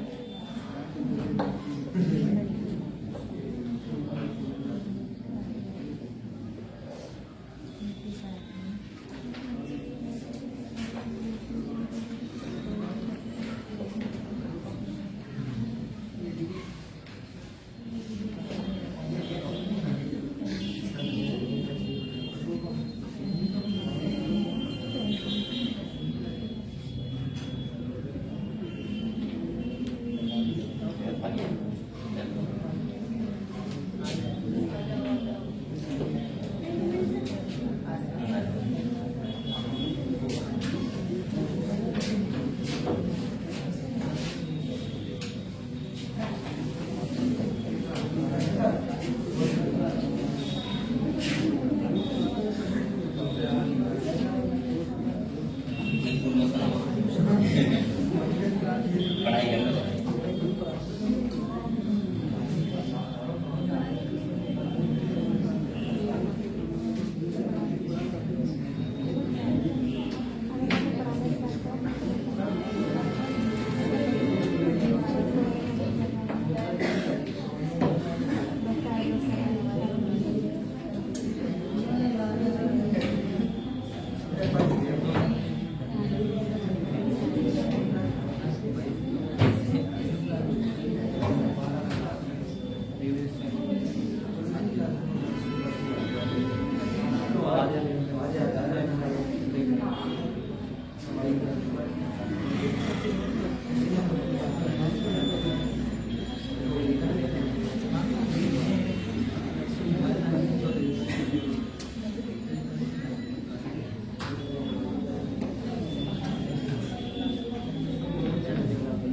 बच्चे ग्रुप में ऐसे कर रहे हैं, वो वाले में नहीं हो रहे हैं, वो डराने वाला। हमें टेस्ट इतना भी ज्यादा नहीं है, ह्यूमन फिजियोलॉजी का है खाली।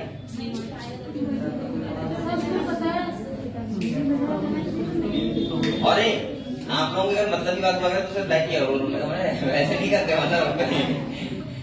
मतलब आप लोग बताया करो ना, ठीक है, उससे पता लगता है कि टीचर की बात को कितने बच्चे सुन रहे हैं सही से। आप कोई बच्चे को मतलब ही नहीं है, इतना ध्यान रखा करो। और ऑनलाइन का शेड्यूल पड़ गया, देखो आप तो देख सकते हो, बहुत भी चला रहा है, मतलब देख भी लिया।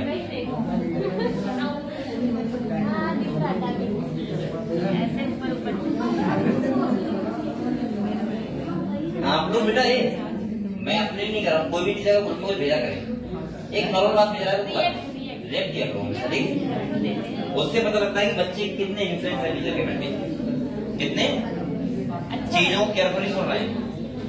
अब ऐसा नहीं रोने वाला केस तो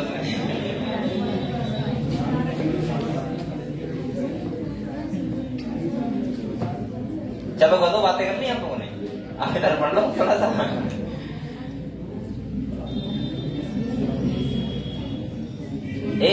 अब बातें मत करो, ज्यादा नहीं होता है। यहाँ पे देखो बेटा, इधर देखो, अब शांत हो जाओ।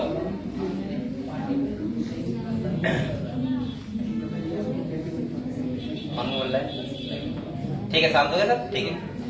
हम लोगों ने अभी पढ़ा था कीमो ऑस्मोटिक हाइपोथेसिस, जहां पे हमने ये समझा था कि एटीपी का फॉर्मेशन कैसे होता है, ये समझा था।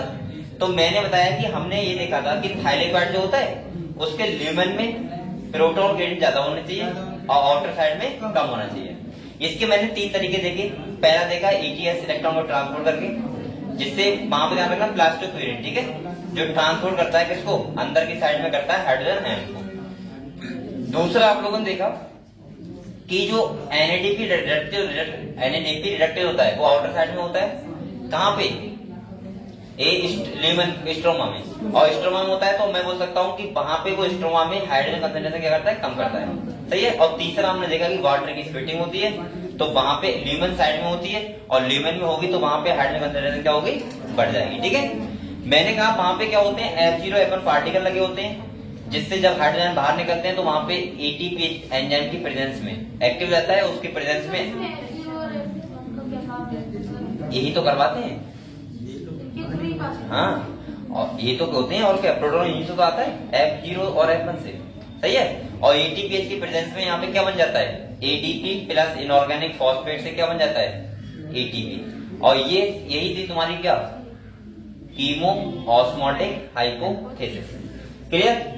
यहाँ पे आप लोगों को ये ध्यान रखना है, बस क्वेश्चन कहां से आएगा वो बता दे रहा हूं मैं। दूसरे पहला आपको ऐसे बोल सकता है कि बताओ प्रोटॉन ग्रेडियंट कितना ज्यादा होगा, तो इनर साइड ज्यादा होगा, आउटर साइड क्या होना चाहिए, कम। दूसरा पीएच किस साइड हो गया था, आउटर साइड, और इनर साइड क्या होगी, कम। दूसरा आपको तीसरा ध्यान रखना है कि एनएडीपी रिडक्टेज किस साइड में है, आउटर साइड में या इनर साइड में। और चौथा आपको ध्यान रखना है वाटर की स्प्लिटिंग कहां पे होती है, इनर साइड में या, अगर आपको इतनी बातें बताएं तो बस यहीं से क्वेश्चन आएगा और कहीं से क्वेश्चन नहीं आएगा, क्लियर हुआ। अब आप लोग बताओ, अब फाइनली हमारे लिए क्या मिल गए, एटीपी, क्या मिल गए, एनएडीपी तो पहले से है। अब इनका यूज होगा किसमें, डार्क रिएक्शन में, किसमें होगा, डार्क रिएक्शन में होगा। और डार्क रिएक्शन को बोलते हैं बायोसिंथेटिक रिएक्शन, यानी कि मैं बोल सकता हूं कि लाइट रिएक्शन के बाद कौन सी रिएक्शन होती है, डार्क रिएक्शन। तो कहानी समझे डार्क रिएक्शन की। चलो अब दिन से रात हो गया, क्या हो गया, रात नहीं हुआ है बेटा, ये अरे ये क्या लिखा हुआ है, अच्छा भाई आप समझा रहे हैं ना ये, चलो मैं पहले समझा दूंगा आपको अलग से, ठीक है। सुनो आप लोग, अब आपके पास क्या है, एटीपी है, क्या है, और क्या है बेटा, ये है आपके पास। अब इनका यूज होगा, क्या होगा, यूज, इनका यूज होगा, बोलो मतलब, इनका यूज होगा। और यहाँ पे मैंने कहा था क्या होगी बेटा, बायोसिंथेटिक रिएक्शन, क्या होगी, बायोसिंथेटिक रिएक्शन, और जिसे हम बोल सकते हैं डार्क रिएक्शन, क्या बोलते हैं, डार्क रिएक्शन, ठीक है। यहाँ पे होता क्या है, यहाँ पे होता है CO2 फिक्सेशन, क्या होता है, यहाँ होता है बेटा CO2 फिक्सेशन, और बनता क्या है, ग्लूकोज, यानी कि ये क्या है, शुगर, क्या है बेटा, कौन शुगर है ये, मोनोसाइकेराइड, समझ गए आप लोग। अब मैं ध्यान सुनो फिर से, जो CO2 फिक्सेशन होगा, डार्क रिएक्शन होगा, वो 3 टाइप से हो सकता है, कितने टाइप हो सकता है, मतलब 3 टाइप के प्लांट होते हैं अकॉर्डिंग टू, अगर हम देखें फूड फॉर्मेशन के हिसाब से या देखें डार्क रिएक्शन के हिसाब से। एक होते हैं C3 प्लांट जिनमें C3 साइकिल होती है, एक होते हैं C4 प्लांट जिनमें C4 साइकिल होती है, और एक होते हैं कैम प्लांट जिसमें क्या होती है, कैम साइकिल। अब आप लोग सोच रहे हो सर अगर ग्लूकोज बनाना ही है तो C3 साइकिल से ही बन जाता, बनता C3 साइकिल से ही है, लेकिन कुछ जो नेचर होता है, गॉड होता है, अकॉर्डिंग टू हैबिटेट, कौन से प्लांट कहाँ पे रहते हैं उसके वो सरवाइव कर पाए। जैसे आप लोग बताओ, आप लोग बेटा बोलो कोई मत, मैं आपसे हाँ क्या कह रहा हूँ कि अगर जैसे यहाँ पे कोई प्लांट है, यहाँ पे रह रहा है, उसके पास पानी आराम से मिल रहा है, उसे सब कुछ एटमॉस्फेयर एकदम बढ़िया है। अब यहाँ का प्लांट अगर मैं रेगिस्तान में लगा दूंगा, जहाँ पे ना तो मिट्टी सही है, ना तो पानी मिल रहा है, ऊपर से टेम्परेचर ज्यादा है, तो वहां पे क्या सर्वाइव कर पाएगा प्लांट, नहीं कर पाएगा। लेकिन वहां कुछ प्लांट ऐसे तो है ना जो सर्वाइव कर रहे हैं, तो क्यों कर रहे हैं बेटा? इसलिए कर रहे हैं क्योंकि वहां पे उनमें जो फूड का फॉर्मेशन, ग्लूकोज का फॉर्मेशन हो रहा है वो अलग टाइप से हो रहा है, और यहाँ पे जो हो रहा है वो अलग टाइप से हो रहा है। और यही तो साइकिल होती है C3, C4 और कैम साइकिल। जैसे ओपन सी वगैरह होती है उसमें होती है कैम साइकिल। कौन सी होती है? इसके बाद अगर मैं बोलूं कि सबसे ज्यादा जो स्ट्रेस कंडीशन में रह सकता है वो होता है कैम प्लांट। कौन से होते हैं? इसके बाद दूसरे नंबर पे आते हैं वो होते हैं C4 प्लांट। कौन से होते हैं? और सबसे ज्यादा नाजुक जो होते हैं वो होते हैं C3 प्लांट, जो खाली उसी टेम्परेचर में रहेंगे जहां पे वो सर्वाइव कर सकते हैं। अगर दूसरे हैबिटेट में जाएंगे तो वो सर्वाइव नहीं कर पाएंगे। तो मैं ऐसे बोल सकता हूँ, बोल दो आपको, C3 साइकिल होती है उसे बोलते हैं बेटा कैल्विन साइकिल। क्या बोलते हैं? Calvin cycle. ये होती है C4 साइकिल, जिसे क्या बोलते हैं? Hatch and select. आप लोग बातें करते हैं तो पूछिए तो कुछ नहीं पता होगा। Hatch and select pathway. और तीसरा होता है कैम साइकिल। कौन सा होता है? अब आप लोग बताओ, C3 साइकिल होती है कौन से प्लांट में होती है बेटा? इन प्लांट को बोलते हैं C3 प्लांट, सही है। जिसमें C4 साइकिल होगी उनमें कौन से प्लांट होंगे? और ये कैम साइकिल होगी वो कौन से प्लांट होंगे? जी कैम प्लांट बोलते हैं, जीरो फाइट प्लांट बोल देते हैं, जो पानी की हमेशा कमी में रहते हैं। समझ गए? अब मेनली क्या है, अब सुनो, आप लोगों को C3 साइकिल और C4 साइकिल इन दोनों में डिफरेंसेस पता होनी चाहिए कि क्या क्या डिफरेंस होते हैं और क्यों क्यों वो प्लांट जो वहां यहाँ के प्लांट है जो हम रेगिस्तान में सर्वाइव नहीं कर पाते, उनके पास क्या ऐसा एक्स्ट्रा होता है। और ऐसे वो प्लांट यहाँ तो कर लेंगे आराम से, यहाँ तो अच्छा लगेगा ना उन्हें, लेकिन दूसरा वहां पे और यहाँ के प्लांट वहां पे सर्वाइव नहीं कर पाएंगे। इसका सिंपल सा ये रीजन है कि बहुत सारी ऐसा, जैसे आपने क्या नाम सुना होगा, रुबिस्को। सुना है सब बच्चों ने? रुबिस्को का नाम सुना है?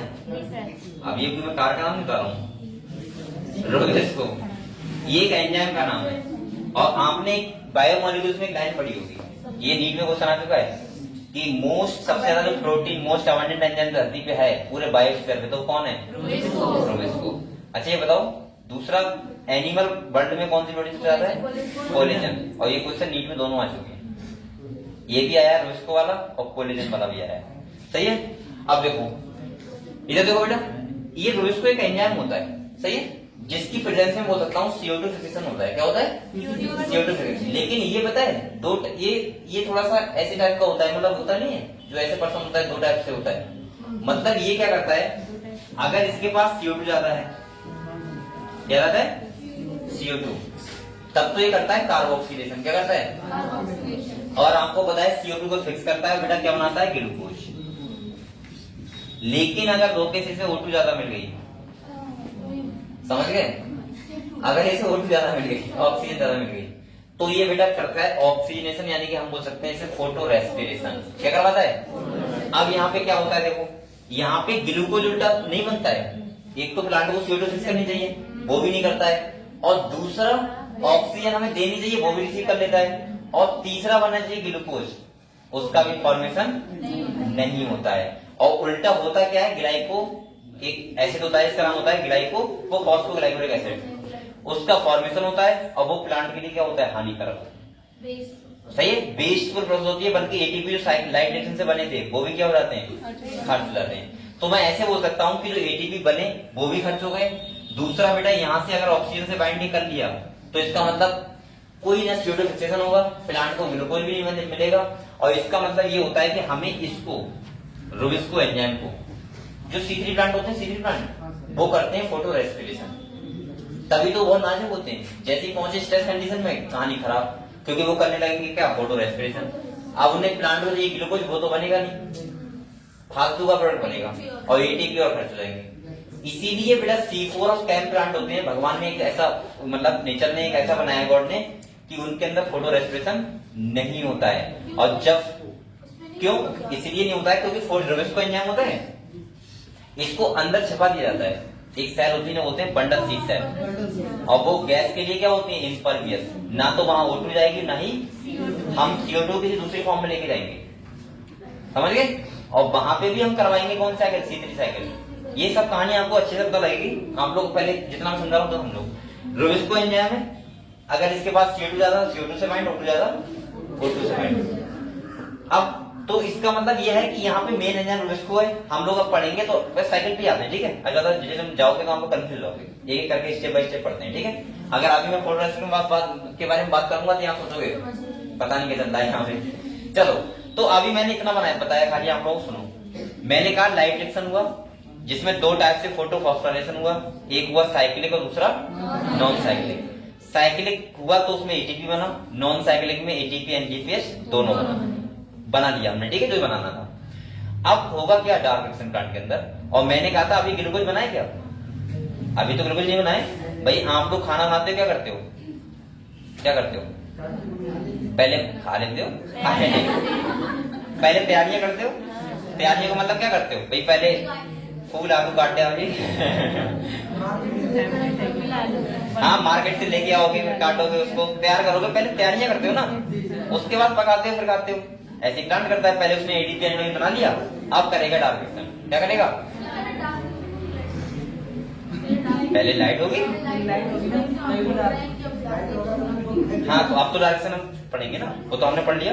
तो यहाँ देखो, अब यहाँ पे देखो, हम लोग बोल सकते हैं एटीपी का यूज किया इसने बायोसिंथेटिक रिएक्शन में। डार्क रिएक्शन में 3 टाइप्स होती है, C3 साइकिल, C4 साइकिल और कैम साइकिल, और बनता क्या है? ग्लूकोज। तो सब पढ़े हम लोग एक करके, ठीक है। तो सबसे पहले मैं आपको बताऊंगा बेटा C3 साइकिल, कौन बताऊंगा? C3 साइकिल कैसे होती है और कैसे ग्लूकोज का फॉर्मेशन होता है, समझ गए हम लोग? क्लियर हुआ? ठीक है, तो आ जाओ, अब किताब पे जाओ। यहाँ पे देखो, अब यहाँ पे सब वही लिखा हुआ हो, क्या क्या लिखा हुआ है जो हम लोग पढ़ चुके हैं। देखो क्या क्या लिखा हुआ है। तो मैंने आप लोगों को अभी खाली इतना बताया है कि एटीपी एनडीपी बन गए, कैसे बने, साइक्लिक और नॉन साइक्लिक, और उसके बाद कौन सी हाइब्रिडेज हुई, कीमो ऑस्मोटिक हाइब्रिडेज। अब देखो यहाँ पे क्या लिख रहा है, कह रहा है बी डन दैट द एक प्रोडक्ट ऑफ लाइट रिएक्शन क्या थी? एटीपी और क्या था? O2 ऑक्सीजन तो बना था, सही है। जो ज्यादा होता है तो रिलीज कर देते हैं, लेकिन बना था। कह रहा है of the O2 diffuse out of the, बेटा बोलो मत, समझ लो आप लोग, बहुत इंपॉर्टेंट चैप्टर चल रहा है। कह रहा है वरना मैं इतना टाइम नहीं लगा था इस चैप्टर को, अभी मैंने कितना पढ़ाया, जरा सा पढ़ाया है, और 3 दिन हो गए इसको। मैं इसलिए सोच रहा हूँ कि आप लोगों को ये बहुत अच्छे से पल्ले पड़ जाए, वरना आपको कुछ भी पल्ले नहीं पड़ेगा अगर मैं कभी एग्जैक्ट पढ़ाने लगा जैसे टीचर पढ़ाते हैं। मैं इसीलिए बार बार रिवाइज करवा रहा हूँ। अभी मैं इतनी देर से क्या पढ़ा रहा हूँ, खाली कीमो ऑस्मोटिक हाइब्रिडेज पढ़ा रहा हूँ, और वरना वो कितने देर का था, मात्र 10 मिनट हो गए। मैं इसलिए पढ़ा रहा हूँ कि आप लोगों को हर चीज पल्ले पड़ जाए, और यहाँ से जब क्वेश्चन आते हैं तो 90% बच्चे गलती करते हैं, क्योंकि यहाँ पे बहुत ज्यादा स्टेटमेंट बच्चे ध्यान नहीं रखते हैं, और यहाँ से क्वेश्चन आएगा स्टेटमेंट बेस आएगा। तो आप लोग बातें मत करो, ध्यान समझ लो। यहाँ पे कह रहे हैं of the chloroplast while ATP and NADP are used to the dry process leading to synthesis of food. मैंने ही तो कहा, मैंने कहा हमें 3 चीजें मिली, एटीपी, एनएडीपीएच और ऑक्सीजन। ऑक्सीजन एटमॉस्फेयर में रिलीज कर दी, और दूसरा एटीपी और एनएडीपीएच का यूज जो होगा वो कहाँ होगा? फूड बनाने, यानी कि प्लांट करेंगे क्या? Dark reaction. क्लियर? अगले लोग कह रहा है बेटा ए मोर एक्यूरेटली हम बोल सकते हैं शुगर, यानी कि शुगर को बनाने में यूज करेंगे। कह रहा है this is the biosynthetic phase, या इसको क्या बोलते हैं? फोटोसिंथेसिस। फाइनली फोटोसिंथेसिस का मतलब ये तो होता है ग्लूकोज बने। ऐसा सुनना कि एटीपी एनडीपी बन गया उस वक्त काम हो गया, नहीं, ग्लूकोज का बनना, और ग्लूकोज तभी बनेगा जब क्या होगी? Dark reaction. ठीक है, आगे देखो, कह रहा है this process does not directly dependent on the presence of light. आप लोग बताओ क्या यहाँ पे लाइट होनी चाहिए? नहीं, यहाँ तो एटीपी एनडीपी होनी चाहिए। अब इसने ये क्यों बोला है बेटा directly depend on the presence of light? क्योंकि इसलिए बोला है डज नॉट डायरेक्टली, इनडायरेक्टली चाहिए ना। अगर लाइट ही नहीं होगी तो लाइट रिएक्शन नहीं होगी, और लाइट नहीं होगी तो क्या नहीं होगी? डार्क। लेकिन इसे डायरेक्टली नहीं चाहिए लाइट, कैसे ये? इनडायरेक्टली। कैसे ये? इनडायरेक्टली। कह रहा है but is dependent on the, देखो साफ साफ लिखा है, but is dependent on the product of the light reaction, जिसमें क्या है? एटीपी और एनएडीपीएस। इसे क्या चाहिए? लाइट रिएक्शन के क्या चाहिए? प्रोडक्ट चाहिए, इसमें एटीपी और एनएडीपी। समझ गए? इसे डायरेक्ट लाइट नहीं चाहिए। अगले कह रहे B side CO2 and H2O, और क्या चाहिए बेटा? CO2 और वाटर। कह रहा है you may wonder how this could be verified, it is simple, immediately after light become unavailable this biosynthetic process continue for some time and then stop, if there light is made available the synthesis start again. यहाँ पे कह रहा है कि light है, क्या है? Light है, तो थोड़ी देर चलती है, उसके बाद क्या रहती है? सॉरी, अंधेरा है, थोड़ी देर चलती है, उसके बाद क्या होती है? रुक जाती है, फिर जरूरत किसकी पड़ती है? लाइट। अगले देखो, कह रहा है बेटा can you hand say that calling the biosynthetic phase of the direction is a misnomer, discuss this amongst yourself. अभी मैं से दोबारा पूरे को सुनना पड़ेगा, ठीक है? पहले आप लोग ये वाला पढ़ लो खाली यहाँ तक, करी तो बहुत बड़ा है और सीधी सारी काम है।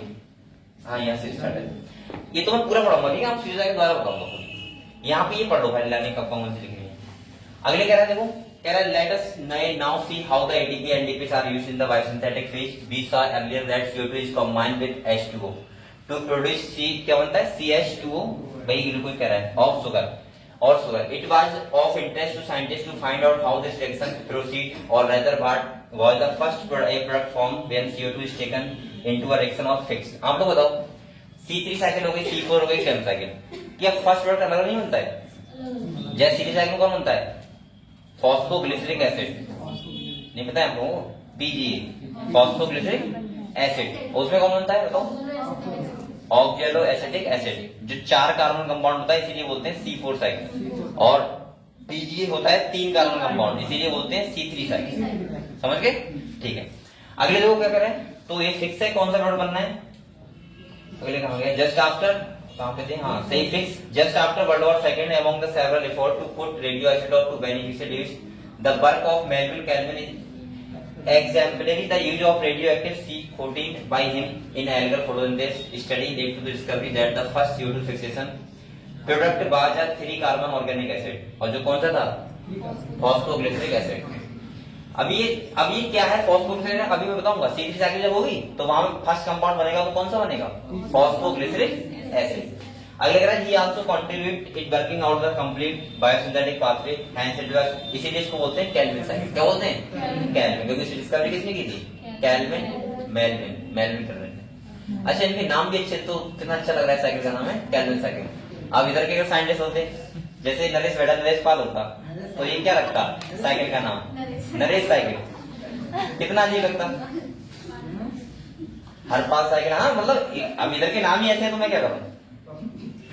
नाम से भी बहुत इफेक्ट पड़ता है, आपको पता है ये बात? तभी तो नाम बहुत सोच समझ के रखने चाहिए। अब किसी का नाम मान लिया क्या है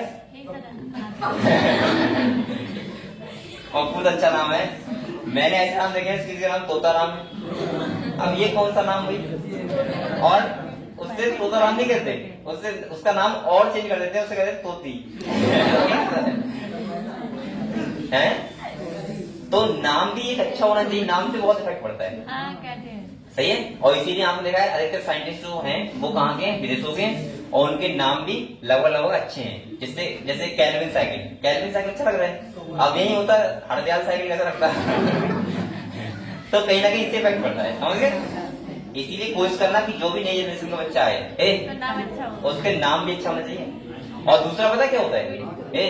दूसरा क्या होता है, एक बात मैंने और देखी है, नाम का इफेक्ट। आपने देखा होगा अगर किसी बच्चे का नाम बहुत बेकार है, उसको स्टार्टिंग से इतना डिमोटिव करते हैं ना और बच्चे क्लास के, कि उसका ये बहुत इफेक्ट पड़ता है इस चीज से। जैसे अगर मान लिया किसी का नाम ऐसा है जो लगभग अच्छे लोगों का नाम होना चाहिए ऐसा, तो वो बच्चा स्टार्टिंग में देखता है कि ये नाम का पर्सन कोई बहुत अच्छी पर्सनैलिटी का है, तो वो भी उसकी डेवलप वैसी हो जाती है फिर। जैसे आपने अब ये मत कहना मेरा नाम ऐसे इसलिए कर रहा हूँ, लगभग ए वाले मैंने बहुत लोग देखे हैं जिनका नाम बेसिकली हम देखो इसका इफेक्ट क्या पड़ता है, मैं करूंगा वो। पहला पड़ता है कि हमेशा अगले बैठते हैं, रोल नंबर स्टार्टिंग से ही। दूसरा क्या होता है, उनका वर्क हमेशा कंप्लीट रहेगा। तीसरा क्या होता है, ये वाला छोड़िए, नहीं कॉलेज में ऐसा होता है, स्कूल में अरे लेटर से बहुत फर्क पड़ता है बेटा। सुनो दूसरा सुनो, जैसे आपने देखा होगा कि अगर कोई प्रैक्टिकल होना है सबसे पहले उनका नंबर आएगा।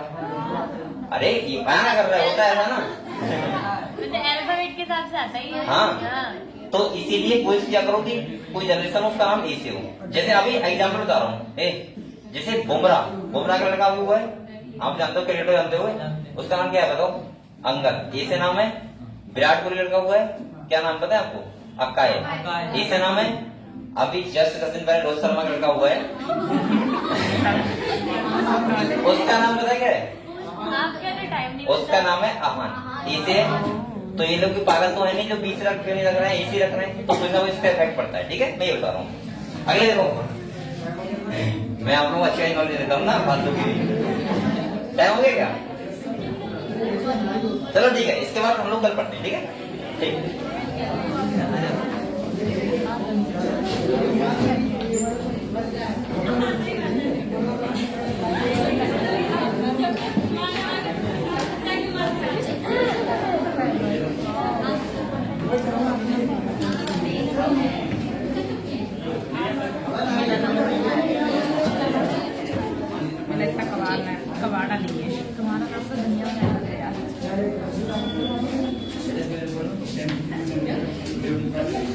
हम कुछ लोगों के नाम नहीं होगा पढ़ा के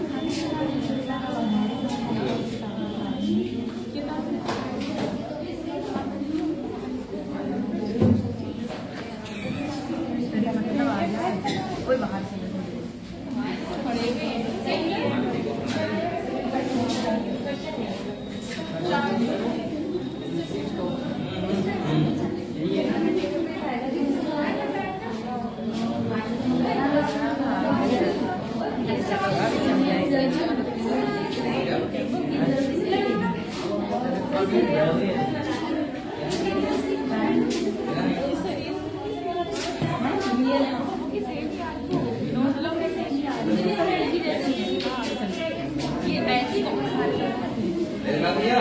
मैं तो भैया आ जाओ मैं बना दूंगी लेकिन मैं इधर बैठूंगी तुम्हारा याद ही रहता है। देखिए चलो हाँ तुम भी मुझे अरे यार चलो जल्दी में चल रहे